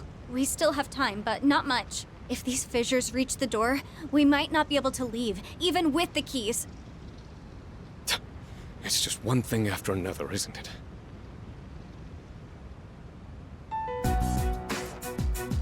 So, guess we gotta decide what to do with these keys, huh? Well, I want to stay in the present. I think that's what he would have wanted too. What he would have wanted, huh? I've been thinking. He died so suddenly, and they never even figured out the cause. I get the feeling that he must have given his life to make some kind of miracle happen. He thought about it, weighed his options, and ultimately chose to leave this world to us. Hide? Miracle? That's why, personally, I don't want to just undo his decision. I want to respect his sacrifice. Amada-kun. I'm with Amada. We all saw the resolve it takes to face death head-on and accept it. That resolve and what it brought about. Even if it hurts, we have to accept it too. That's how we honor his memory. Yukari, what about you? You're all about the here and now, right, Yucatan? You gotta look forward, huh? That's practically your motto, ain't it? I want to go back. Yeah, I always tell myself to look forward and let go of the past. But this is different. We might be able to change something. We can't pass that up. Yukari. So you'd take away his choice for your own? That's not what I said. We can actually change the past. What's wrong with wanting that? Then let me ask you. If you prevented your father's death, what would happen? The people you've met, what you've gone through with them, it'd all be gone. And you wouldn't be the person you are now. It's the same for Shinji and Miki. I wouldn't erase their deaths either. Every single thing about my past is important. Because it all shaped who I am. But that's not even... Guys! Let's all take it down a notch, okay? Take it down a notch? Are you kidding? If anything, we're not taking this seriously enough. We can save him from dying. Don't you want to bring him back? Of course I want him back. But is yelling at each other like this really gonna solve anything? And think about it. If we go back, we'd have to face Nyx again. What? So you're just afraid to fight? No! Well, I am, but... I don't know what I'm trying to say, but everyone needs to calm down, all right? Aigis-san, how do you think we should use the keys? The past or the present? I'm just not sure.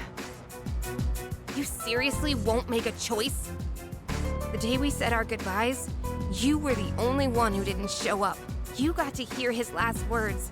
And now you even have his power, but you still don't know how you feel about him?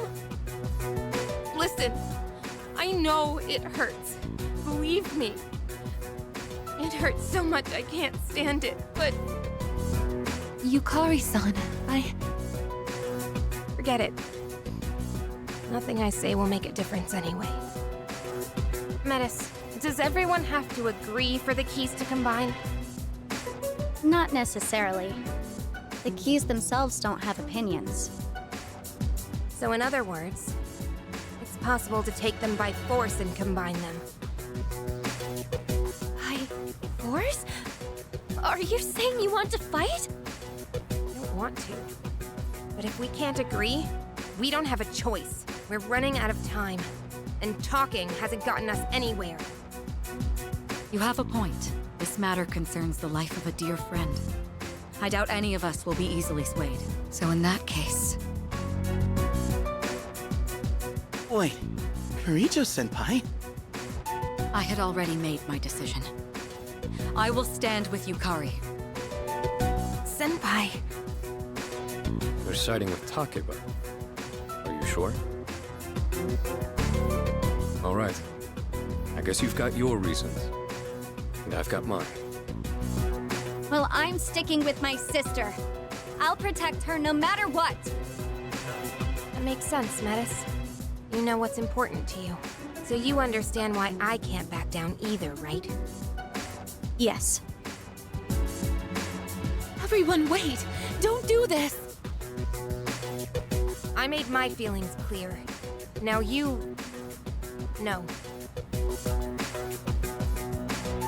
Now everyone needs to recognize their own feelings. Think about who he was and what he meant to us.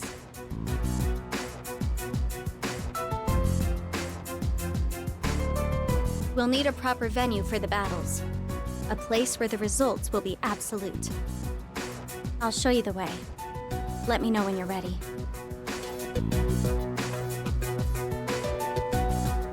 We're really going to fight each other?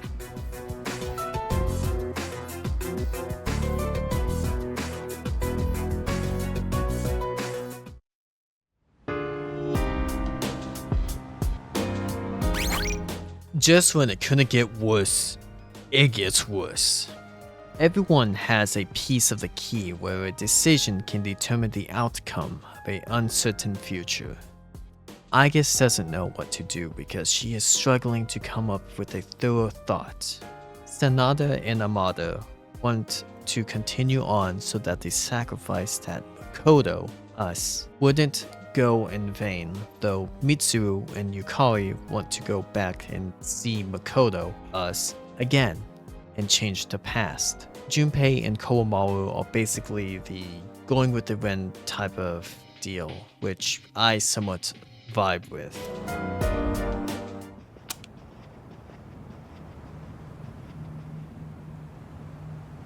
So this is... Where is everyone else?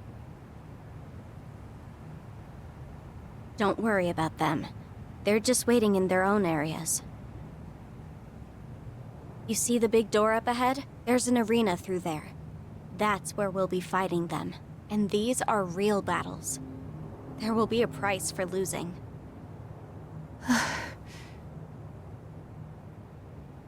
Sister, are you listening? Is there really no other way? It seems so. The others didn't appear willing to back down anyway. But even if you refuse to fight, I won't let them take your key. You promised me that you wouldn't hurt my friends! I know. But your life might be on the line here. What? Your key and your new power are both deeply connected to your heart. So if your key is taken, I think your life could be at risk. You don't know for sure. No, but it's possible, isn't it? The other person with the same power as you died, didn't he? I'll protect my sister, whatever it takes. You know, this is actually where I woke up. I'd been wondering what this place is, but now I have this feeling. It's hard to explain, but I think this is what I was meant to do all along.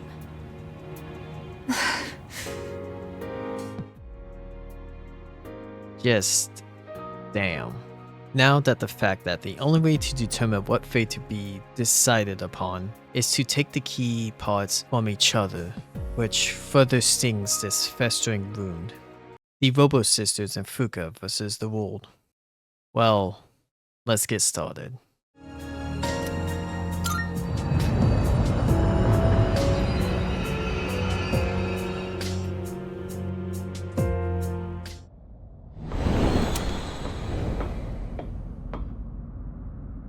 This...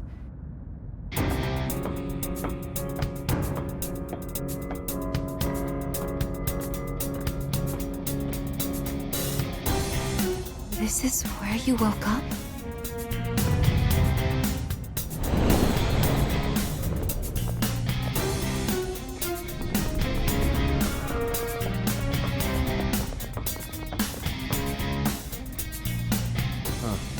Quite a setup here. And perfectly fitting, if you ask me. Aigis! Sanada-senpai! Fuga-san? She will be providing support to both sides equally. Is that acceptable? Wait, you can't just decide that for me! I won't help my friends hurt each other! But with your ability... Yamagishi, go with Aigis. If you're wholly against the idea of us fighting, then you shouldn't be on our side. But... Sanada-senpai... Amana and I know what we want. And we're ready to fight for it. Aigis-san, have you decided what you'll do if you get the keys? I can't fight my friends. Takeba was right. We need to recognize our feelings. Sounds like you still don't. If you don't have anything to fight for, just hand over your key and walk away. But... No, I won't allow it.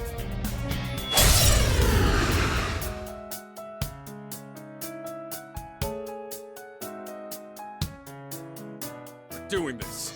Show me what you've got! I know you don't want to fight, but we can't back down! Is this really happening? Aigis, I'll provide support. It doesn't seem like we can talk them out of this. Ryuji. The first duo that the sisters faced is the one aiming to continue forth with Makoto's sacrifice, Amada and Sanada. This is a fierce combination due to the fact that they are able to synergize off of buffing each other with skills, having high agility to hit and evade attacks. It is pretty cool to see the mechanics we've been seeing throughout the game being used against us, from the passing of the baton to getting fully healed with her ability. This is for you, sister! You better brace yourself! Charging complete! Maximum power!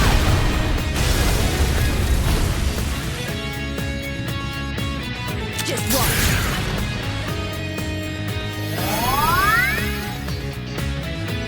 Damn you, Amada. Okay, I need to get serious. I'm stronger than this. It's my turn! Break down on them!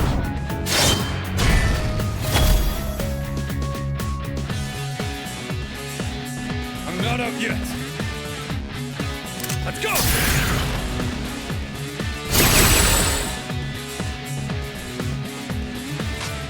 I don't care how hard it gets. I'll never give up. Call an enemy! I've got this! You got this, Amada? Okay, I can do it! Just watch!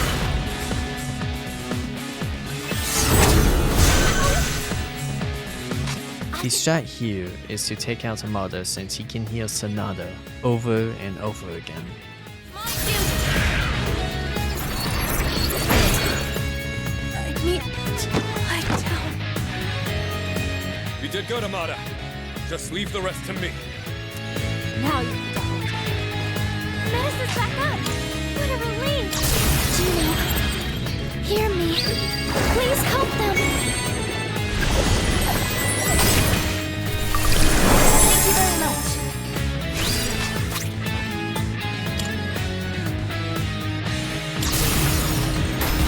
No holding back!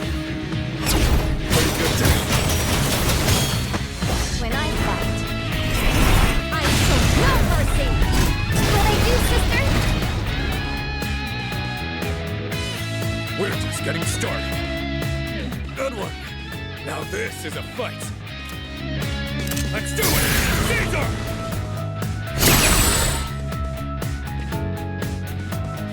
I won't go down! No more holding back! Bring it on!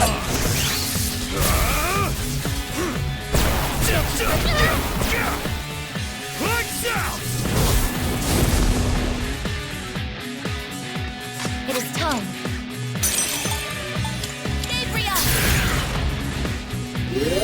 Thank you, sister. Sorry, Ed. I can't go down.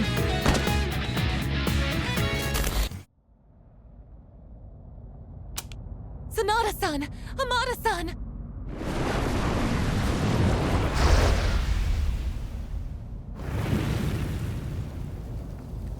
What just... They paid the price for losing. They're still alive. They just won't return to normal until the true key is forged. But if the fires burn out, they won't come back, even after forging the key. Is that why you brought us all here? So I couldn't stop fighting once I started? I had no choice. If you don't fight, they'll take your key. I can't let you die.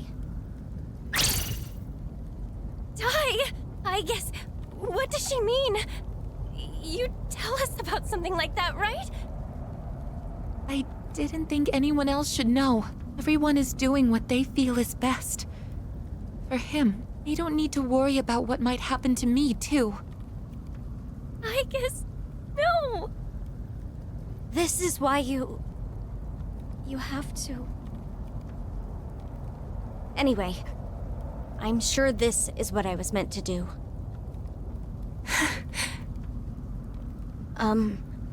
Sister? Don't call me that. You're not my sister. Do you hate me now? But that doesn't matter. You're still more important to me than anything, so I won't stop. Even if you hate me for it. I will protect you, no matter what.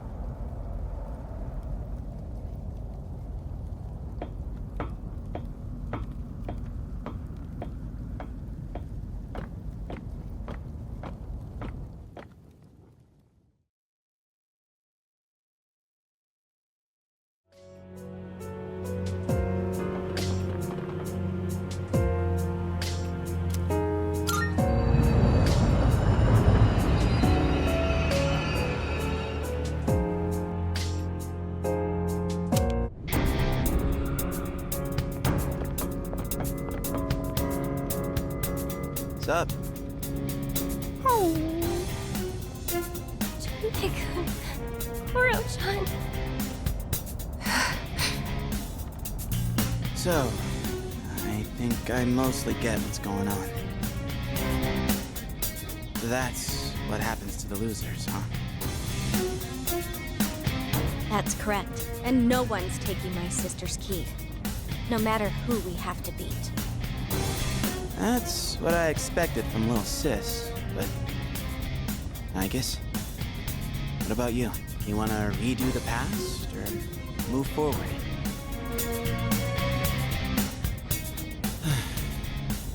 Oh well, I didn't exactly make a choice myself, but... I've been thinking, the past or the present... I don't know, I feel like that's the wrong way to look at it. And maybe the problem's us for seeing it that way. I mean, just look at us, beating each other down because we can't agree. Do we really got what it takes to go back and make an even better future? What if we end up making a worse future instead? Look, I get that we don't got much time. If we rush this, fighting each other, no question we're getting a worse future. So, this is my choice. And I'm standing by it all the way. If we gotta fight anyway, then I'll just knock some sense into all of you. That's the best I got. he was here, I bet he'd know what to do. Junpei-san. Sorry, Aigis. You can't be the one moving on to the finals if you don't even know what you want to do. So, I gotta do it myself, no matter how tough it gets. Thanks, Cormara. All right, I'm ready. Let's get this show on the road.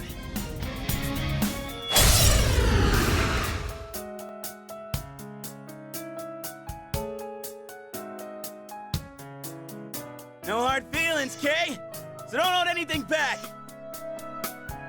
This is wrong. There has to be another way. It is time. The next duo is those who are looking at this like the whole decision between past and present is the wrong way to look at it. Junpei and Komaru.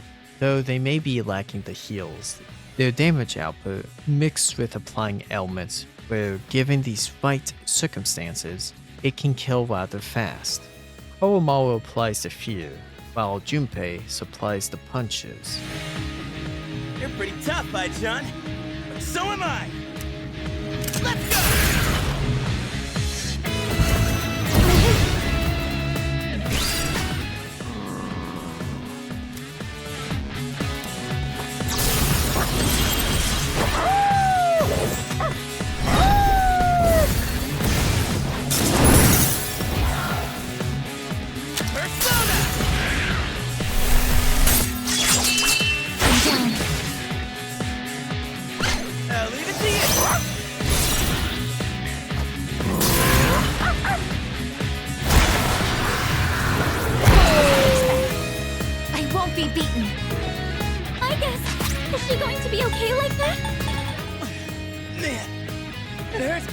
So much more this time, but I'm not out yet.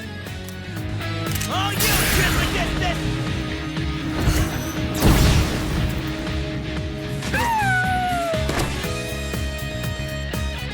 Sorry to drag you into this sport. Don't worry, I'll fight enough for both of us. All you just get this. Get you for that. Hero never gives up. Yes! This is your chance for an... Now! All out attack! Target behind Timber!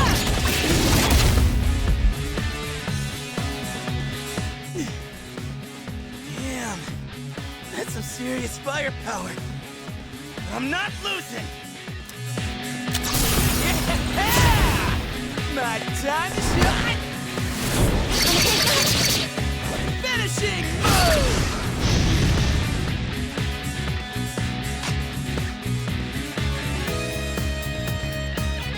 What's my next? What is optimal?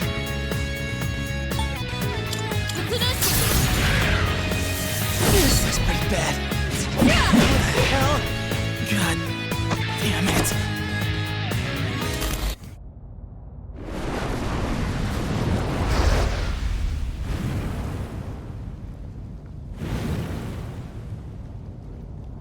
Junpei-kun, Koro-chan.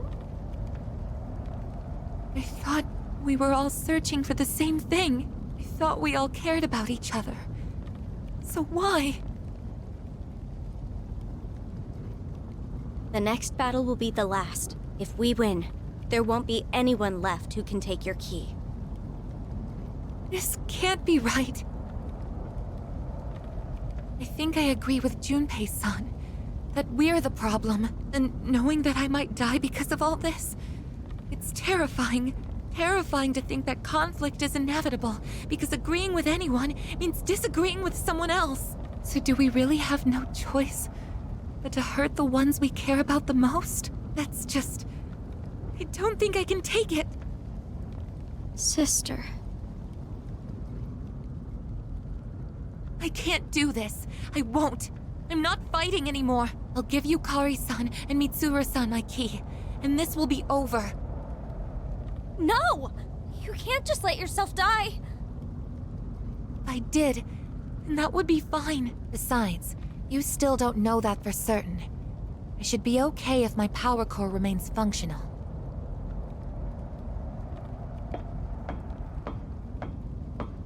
Wait, hold on! I had a premonition. I get that I haven't shared much about myself, but I wasn't trying to hide something. I just really don't know anything. I'm not sure when I discovered my emotions because I don't have any memories. I just woke up here, alone, and I only knew two things. One was that I had a sister somewhere out there who would understand me, and the other was that if I didn't do something, she would die. At first, I thought it would be because of the abyss of time, but I don't think so anymore. Now I think it's that power you awaken to. A power that leads to its wielder's death. Its wielder's death. The answer to life. I went to find you so I could save you, but I ended up causing your power to awaken. That's why I would do anything to protect you, even if it means you'll hate me for it. Because you're all I have. Metis. I felt the same way about someone once, but that's exactly why I won't fight anymore. I can't hurt the people who made me who I am, even if you're right, and it ends up leading to my death. No! I don't want you to die! Why do you have to die? Why does it have to be you? Why can't it be me instead? Please don't leave me behind. I'll give my life for the key too. And if that doesn't work, then I'm coming with you, so we can always be together. What exactly are you saying? Please don't leave me all alone.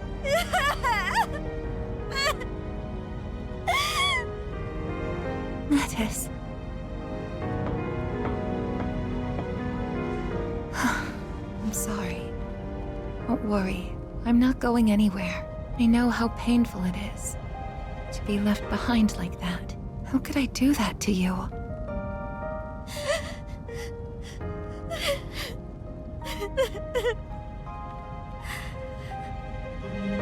You always seem to remind me of the things that are most important. I guess. Feelings for others can be painful, and even make us hurt each other. Honestly, they can cause a lot of suffering. But if I try to avoid that by not making a choice, I'd just be passing it off to someone else. I think I finally understand what Yukari-san was saying before. Now everyone needs to recognize their own feelings. Think about who he was and what he meant to us.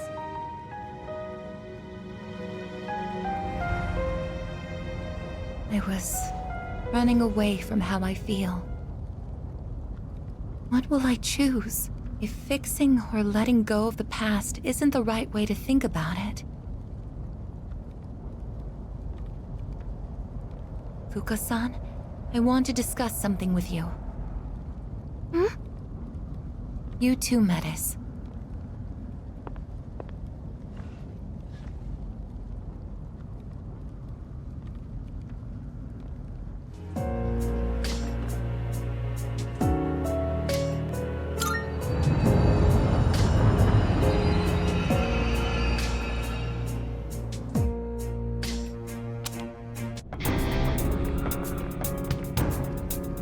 I guess,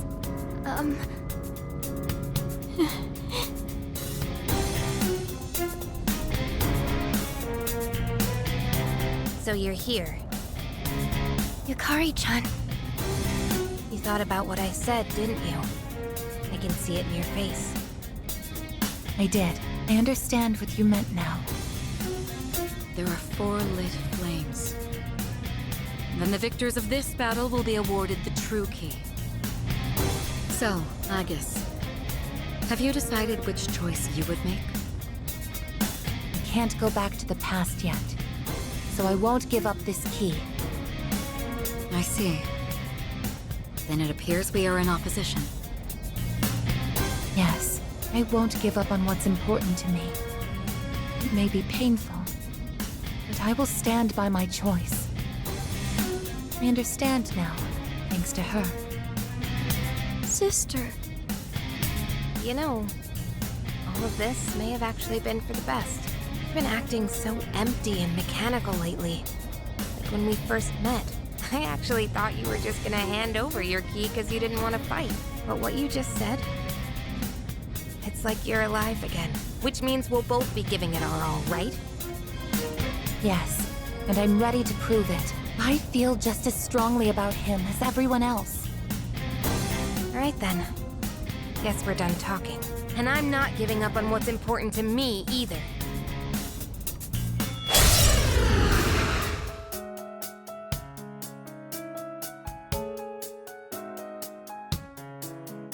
You better be ready, because I'll do whatever it takes to win. Let both sides give it their all. No holds barred. This is it. You can do it, Aigis. It is time. Lastly, the duo who thought they could get over the loss of Makoto, but knew truly they desperately want to see him again by any means necessary. Yukari and Mitsuru. A more focus on using magic. Yukari is the healer out of the two, though Mitsuru has more physical skills that she can use, yet isn't a pushover fight, since ice skills have a chance to give the frozen status. That can combo into a crit fish style combo out of the two.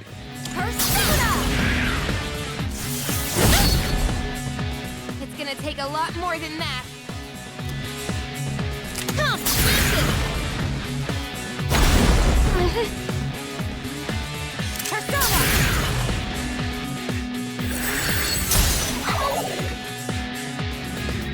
You're strong. Just as expected. How about crit? I'm hit. I'm not down yet. I won't go down. Come first, Persona! Much obliged. Artist is life! No, not like this. Yukari, don't worry. I'll carry on your will. Go! Artemisia! Successfully avoided. Impressive. But I'll fight to the bitter end. I'll show you! This is my doing! I've failed.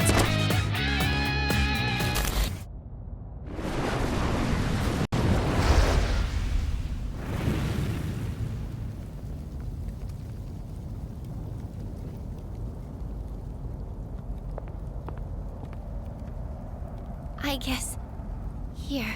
I know that you'll do what's best for everyone, so I'm with you all the way.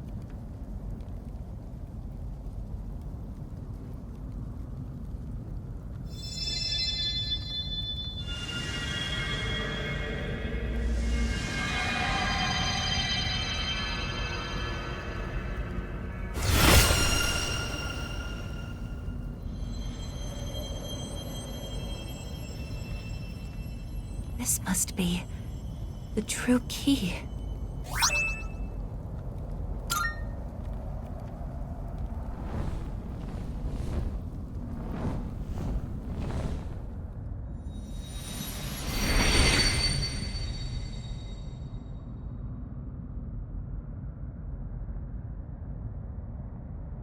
You're all okay!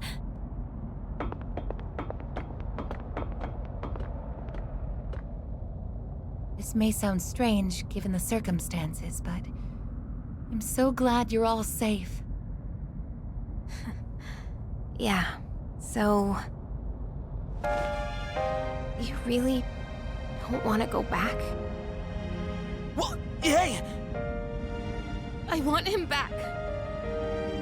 I want him back. I don't care about anything else. I just want him to come back. I tried so hard to be strong and to look forward and just accept it all, but I can't. I can't do it. I just can't. Yukari-san, that's not... I made him a promise, too. I told him I'd do my best to change this world. People would stop wishing for the fall. That's why I wanted to move on from the past. And just focus on the future. Yukari-san.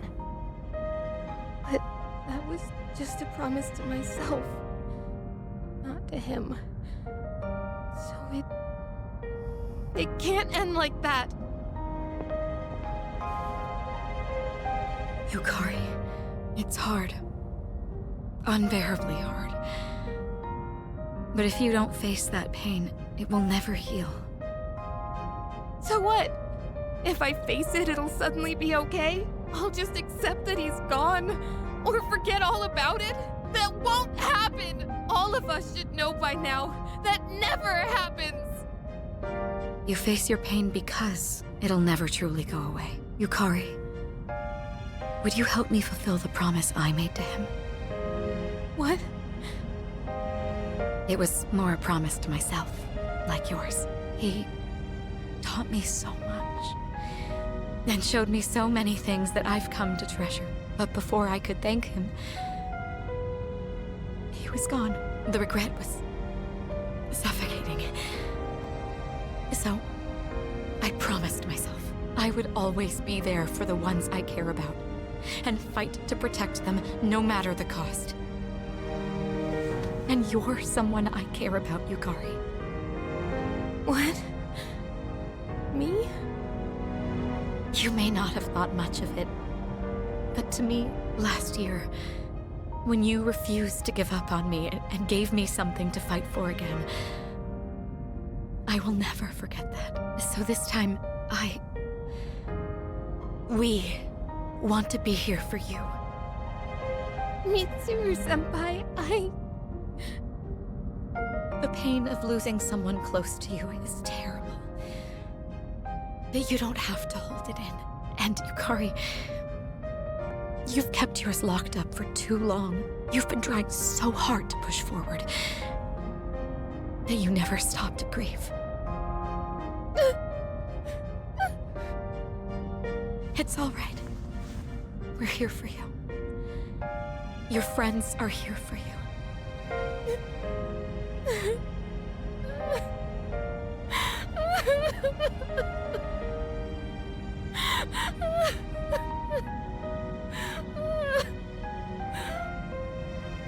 Yukari-san, I want him to come back too, but I stopped to think about everything, like you told us to, and I realized something. So please, I'd like you to listen. I want to know what exactly he did. In that moment he used his power. We still aren't entirely sure what really happened to him. I think we should know that before making a choice. So I won't use the key just yet. This is the answer I arrived at, after learning everyone else's feelings. What really happened? I agree. We should know the whole story before acting. Sounds good to me. But, can we even do that? I'm not sure. All the doors to the past are gone except the one to his room. There's actually one more, remember? We've been using it this whole time. That's right. The door to Paulownia Mall. Doors reflect the minds of those who pass through. If we wish strongly enough to look into the past, that door should allow us to do so. I see. It would certainly be worth a try.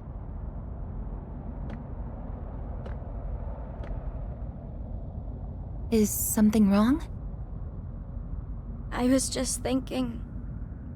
I don't really have a reason to be here. And I did some horrible things to you all.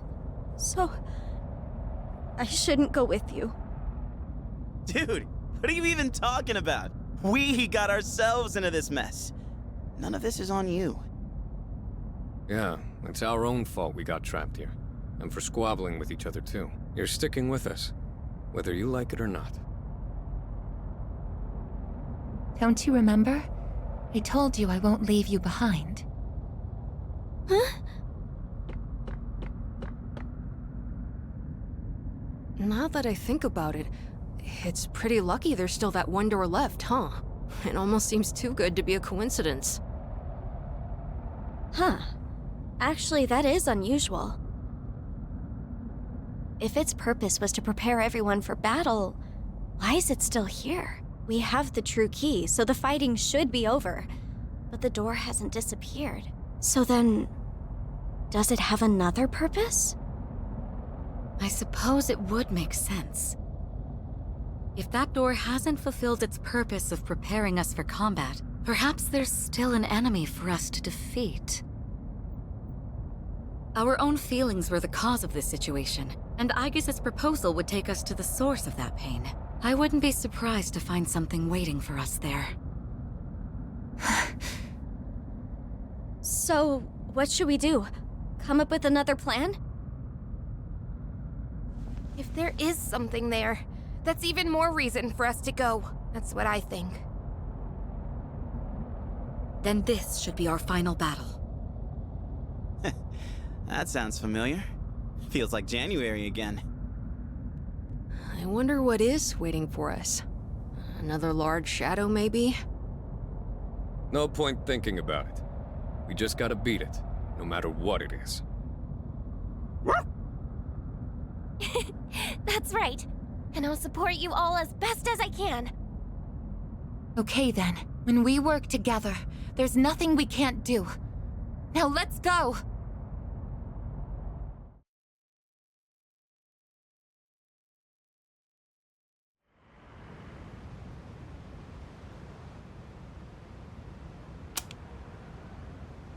Let's go.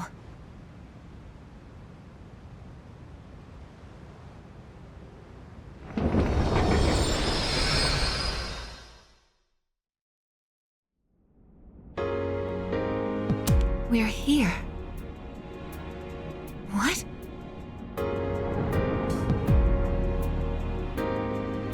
That wasn't here before. It seems we truly do have one final battle ahead of us. Let's make sure we're as prepared as possible before proceeding. Works for me. We'll get to the bottom of this no matter what stands in our way.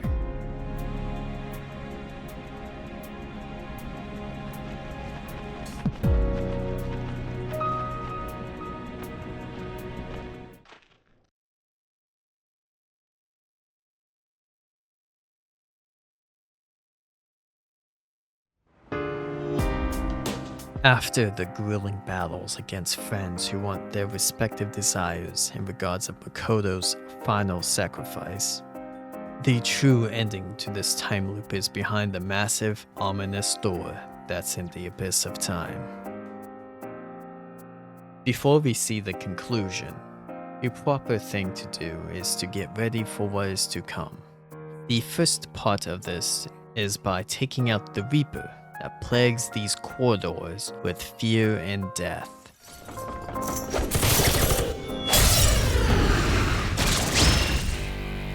It's alright.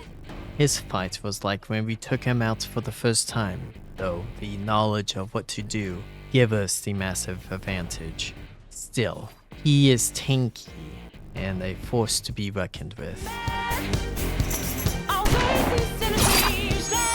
Carefully avoiding. All team members are out of commission.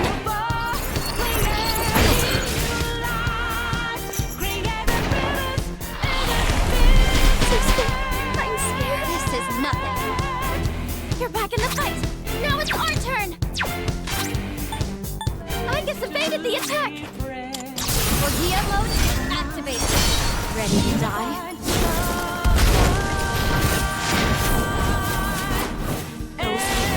Sister. Answer to me.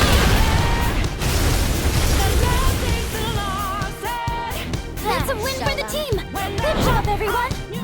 The second part is getting high enough levels to acquire a certain persona that was the true self. In the addition of that, we'll check out the Monad Chambers since they wield great rewards for facing tough as hell enemies.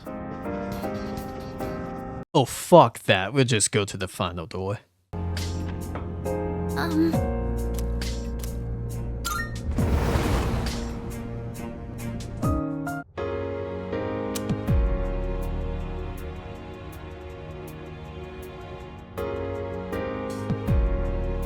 What is this place?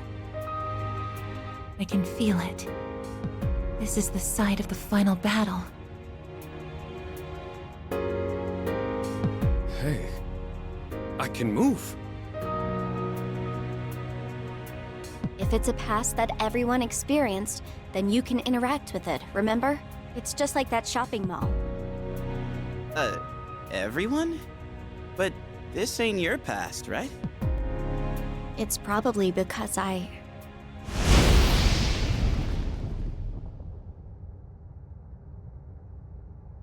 Nyx, and that figure.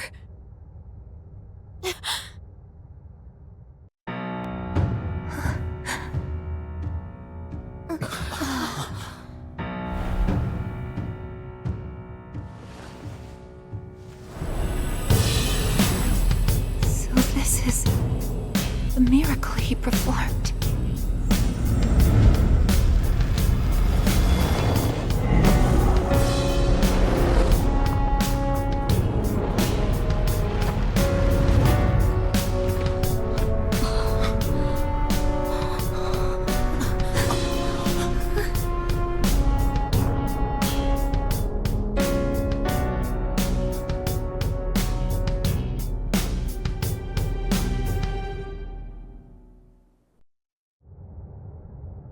What is this?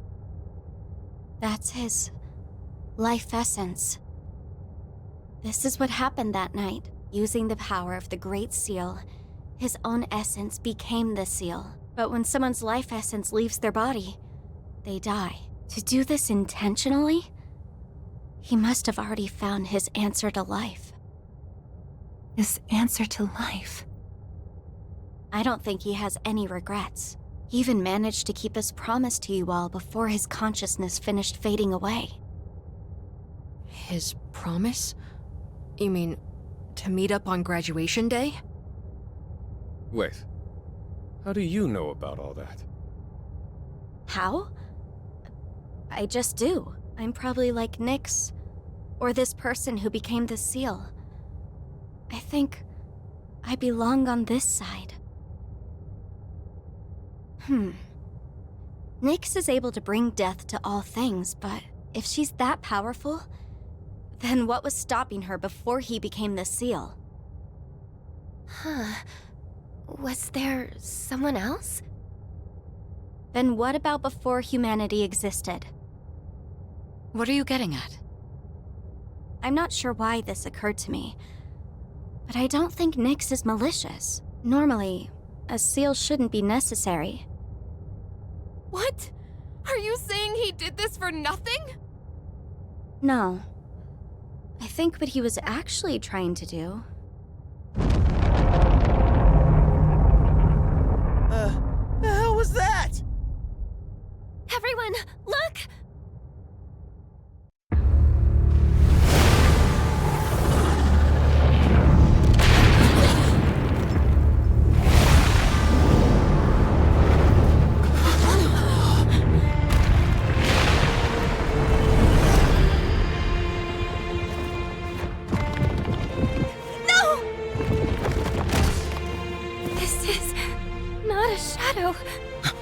I think it's all of humanity's. Just as I thought. The purpose of his seal. It's not meant to hold back Nyx. It's to prevent something from reaching her. What do you mean? That giant monster. It's not a shadow. It's a mass of the worst traits and feelings from every person's heart. Deep down, everyone is calling for Nyx. That can't be. There was a time when I also wished for death. It's probably true that everyone has a part of them secretly yearning for it. The only thing that separates the living from the non-living is death, the greatest equalizer.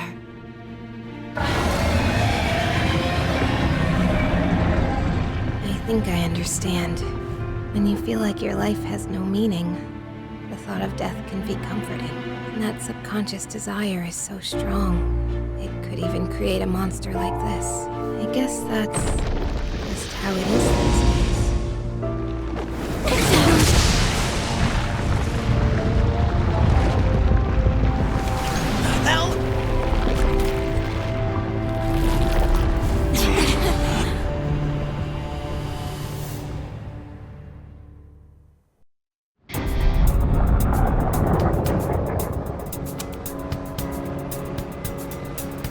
Why is it after us? It must want my sister. She has the same power as the one who created the seal. Are you going to fight it? You can't take on something like that! This is a battle we can't run from. The feelings that created this monster came from within me as well. I couldn't accept reality. So I wished for the past. Despite that past harboring death and bloodshed, there isn't a doubt in my mind. This is the cause of all our struggles. Sounds good to me. Let's take it down. This isn't just a fight against a monster. I'll be facing myself as well. And I'm ready. I won't run away this time. He's watching us, and we can't let him down. This thing's got no chance of beating us, and I'm liking those odds. Sister. Don't worry. It won't stop us. To live means to not give in to your own weaknesses. So we won't lose. We will live.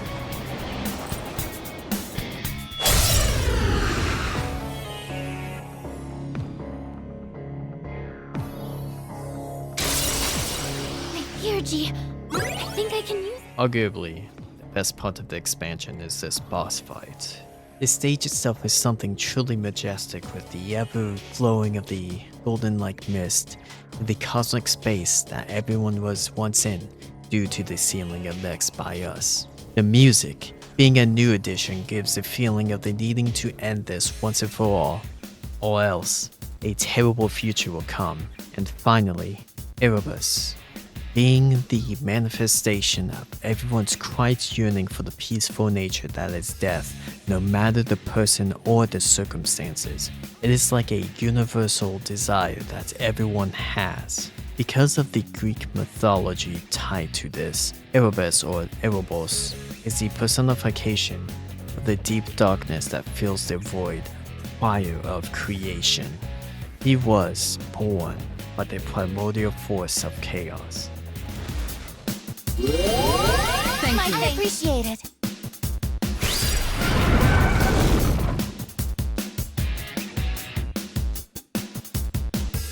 What is that? I don't like the looks of it. Maybe it's preparing something? Be careful. I'm about to lose my Hurry, cool. I'm angry. Please come to your senses. Okay, here's what I found. What is optimal?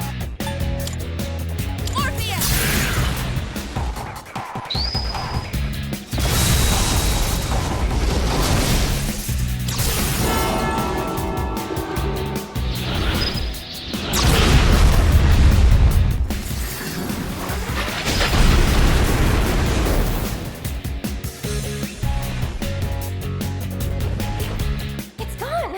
And it looks like the enemy can't move. Now's your chance.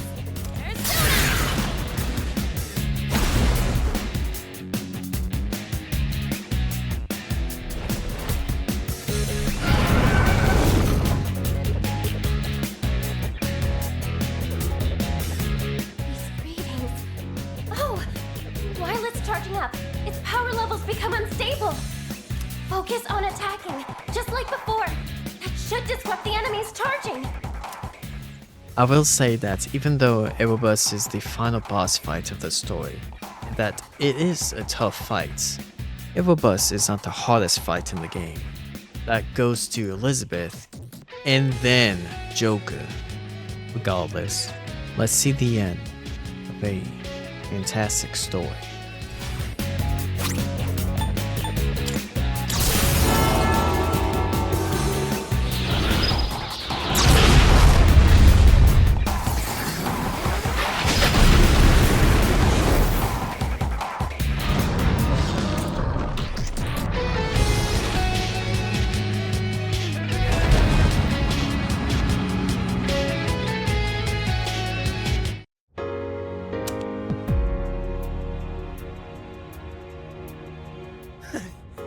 Yeah! That's what you get! Fighting us! World-saving warriors! Wow. We actually did it. I told you it wouldn't stop us. But won't that monster reappear eventually? Because people will still keep having those feelings, wishing for destruction. You're right. It's certainly difficult. People struggle to keep death at bay, all the while forgetting what makes life worth living in the first place. I get it. That's why we need the seal. Without it, the people would just call for Nyx again, wanting everything to end. Can't help but feel that way, even when we're staring it right in the face. I couldn't stop it myself either. Even if we did go back to that battle, it wouldn't change anything. That's why he made that choice. Yukari. I miss him. It hurts knowing he's gone forever, but I can see his choice and why he made it. I just have to accept it. That this is what he wanted. But it's still really, really hard to do that. I have to do better too. He protected all of us. And he still is. Even now. Yeah. We have to stay strong. Just like he is. At least I feel like I finally got to really see him off. If it wasn't for that monster, we could have made it back, but I guess it's not like we can get rid of that thing for good. You can't change the feelings of the whole world. Yes, we can. We can do it. I guess It'll be different someday. As long as we're alive, we can change things. I know, because I was even able to change myself. That's our goal. And we gotta believe we can do it first. People aren't as hopeless as they think. We've already learned that much. Yeah, you're right. As long as we're alive, we can change things. You know, Aigis, I think I get why you got the same power as him. This whole time, I was wondering why it got to be you and not me. But you were the one who really knew how to move forward. I guess you have that in common with him. Oh, really? Well, I'm glad to hear that. I'm glad that you're glad. You know, I was pretty jealous for a good while there. Yeah, just petty jealousy, plain and simple. I wanted it to be me, and I said so many terrible things to you. I'm sorry. Yukari-san. Come on, let's use that key and go back to our time. I think we're all ready to start April 1st now.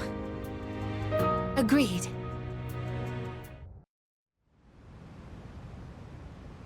All right. Aigis? Yes.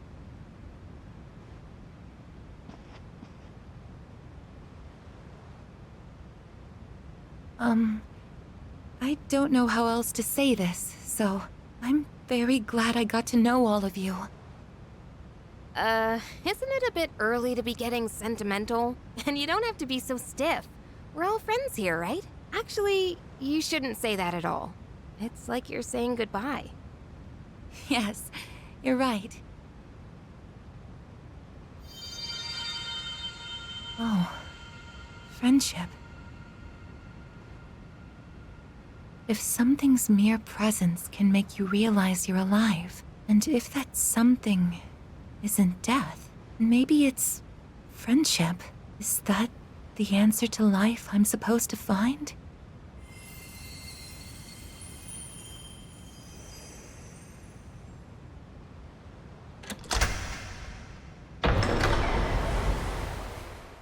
Congratulations, sister.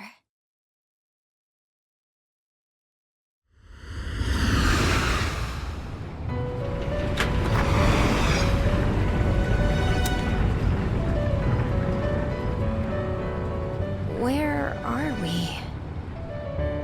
What the... What is this place?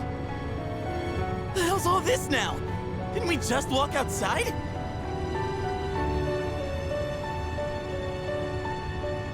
How are you all here? There is no need to worry. I simply summoned you that we might say our farewells. This is quite a surprise, however. I did not expect your friends to follow you here. It would seem that the power of the wild card within you has had an effect on them as well. I guess you know them? This is a place where those soon to awaken to their power can receive guidance. Both my sister and your friend who sealed Nyx were guests here. Metis? Why are you over there with them? Just what's going on? It's like I said before. I belong on this side.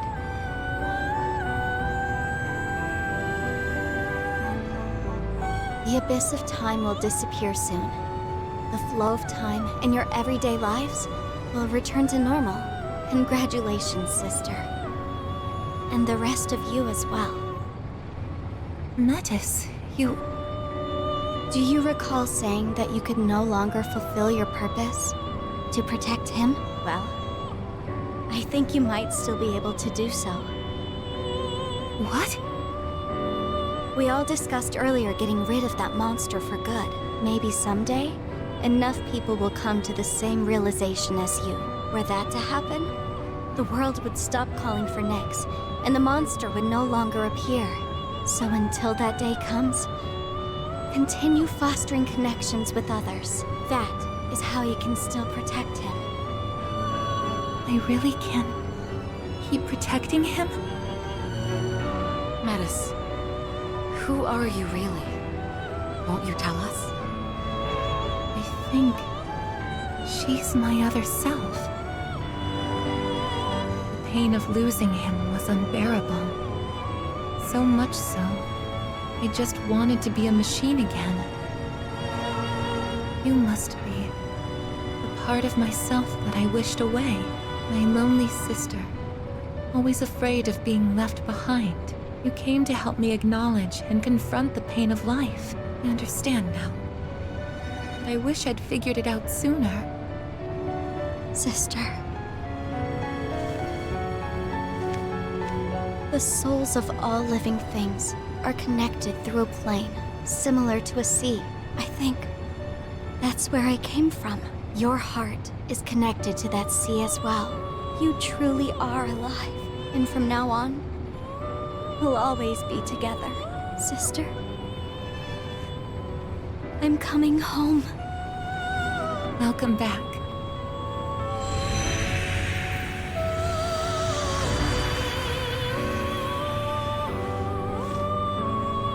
I feel tired. It's been some time since I last felt like this. I haven't needed sleep in a while. Well, it would appear our guest has safely reached her destination. She has found her answer to life. Her answer to life? Please, tell me, now that I've found my answer, is my life going to end? End? What do you mean by that? Aigis? It's strange, though. I feel satisfied.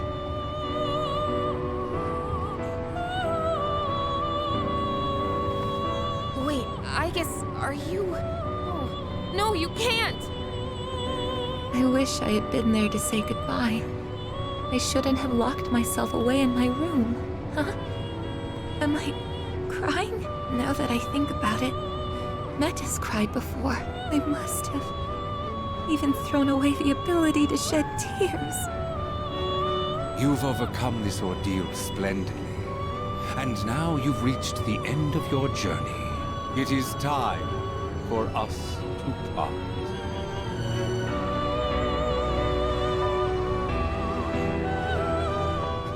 Aigis, cut it out! This isn't funny! Aigis, please! It's okay. Don't worry. Aigis! Aigis!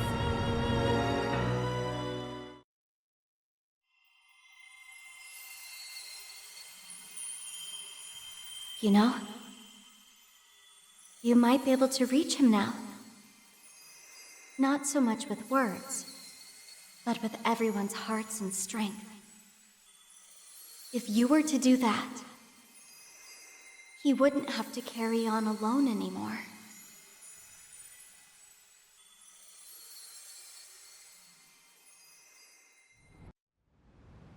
And that's all for the weather. At the tone, the time will be 12 a.m.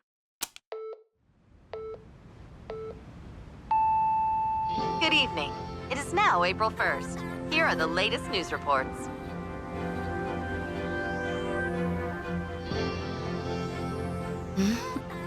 What?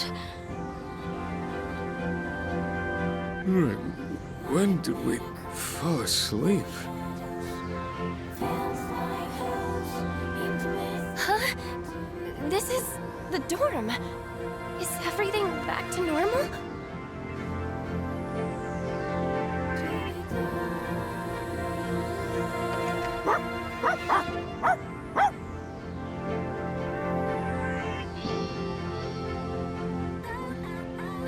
What is it, Koromaru? What happened? Weren't we all by the entrance talking about a key or something? Yeah, we were. But it looks like that's been settled. Everything outside is back to normal. We're no longer blocked from leaving either. So the Abyss of Time is gone then? The date! It's April 1st! So, it's all over then, right? Ah, hell yeah! About damn time! Hey, Aigis, wake up! We made it out in one piece. Aigis? Wait a second. After we used the key to open the front door, we ended up in a room that looked like an elevator. And while we were there, Aigis-san... Hey, come on, Aigis. You're not gonna lie there forever, are you? Wake up. Aigis! Kirijo-senpai. Let's not jump to conclusions. We'll take her to her room for now. We can use the equipment there to check on her condition. She's not waking up. How's it looking, Fuka? I'm on it. I've used this equipment a number of times before. It should be designed to allow us to operate the most basic systems on our own. No good. If only it wasn't so late at night. I'm sorry. I tried contacting the lab, but they're unlikely to send help anytime soon. It's okay. I think I've almost got it. Is that it? Her vitals are on screen now. Let's see. No. This can't be. Did you find something? Her synaptic circuits. They're completely burned out. There must have been a massive system overload that took took her way over capacity. I imagine it's related to her gaining the ability to use multiple personas. Burned out, but she can be fixed, right? It would be easy enough to replace the necessary parts, but the Aigis we know is already gone. No, Aigis. Did you call my name? Aigis! Did something happen?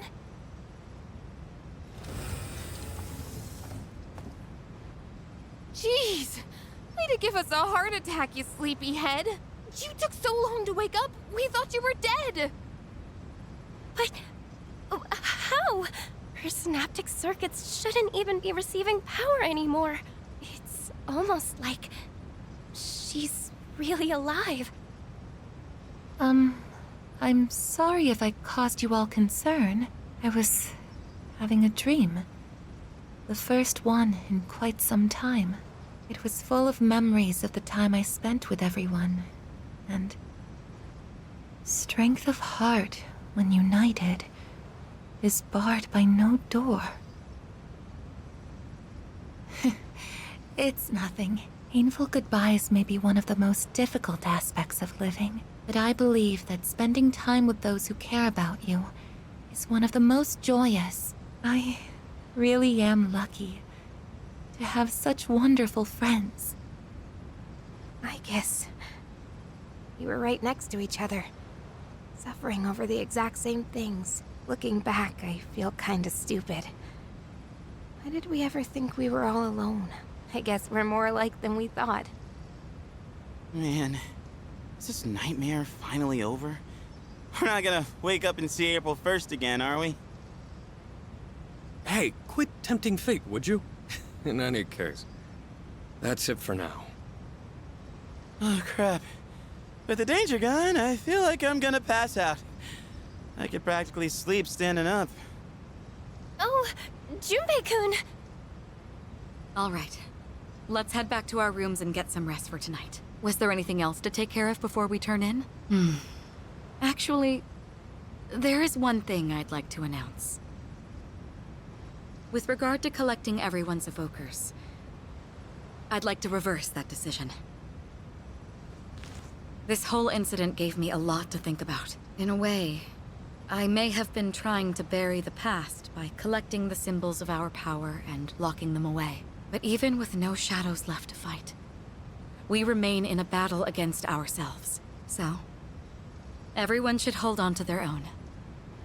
Until the day when everyone can change, right?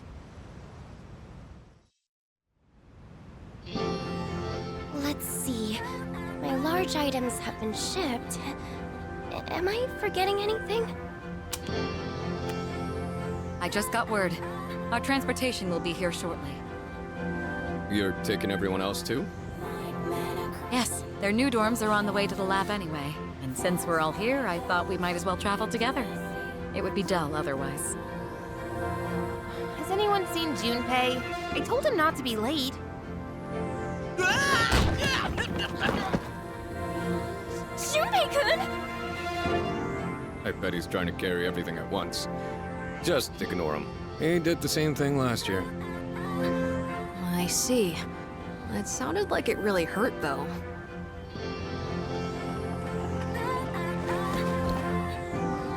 Oh, my face. No one saw that, right? Are you all right? Can't leave him alone for 5 minutes. Sounds like they're here. Let's get going, shall we?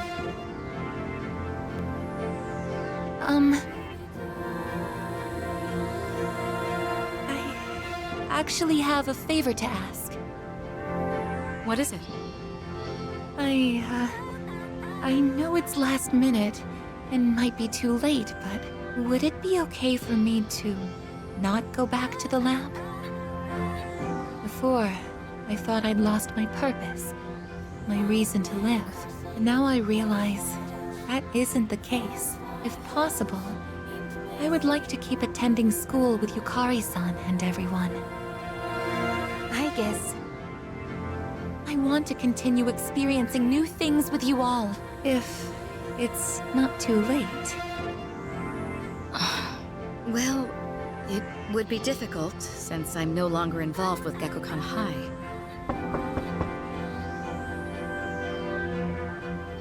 Your transportation has arrived, ma'am. Thank you. Senpai! I apologize, but there's been a sudden change in plans. We'll now be going to the school's Tatsumi Hall. The transfer to the lab has been cancelled. Senpai, you mean... Hell yeah! That's what I'm talking about! Thank you so much. It's an honor to be able to stay with you all.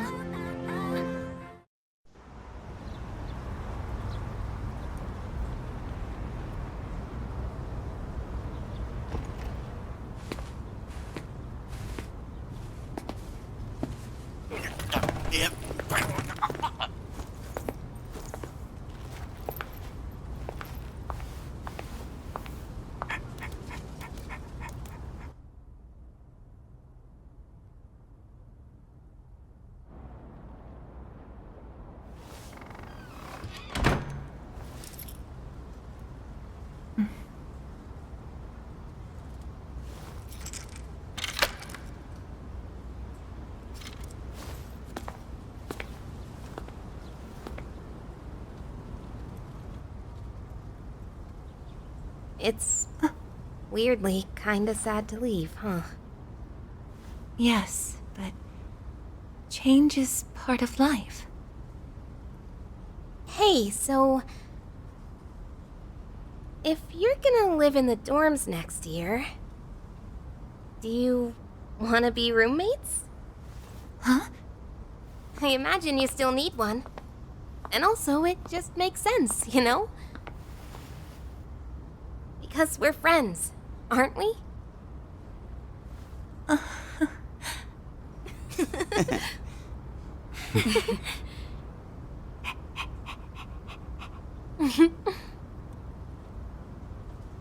Yeah, let's do it!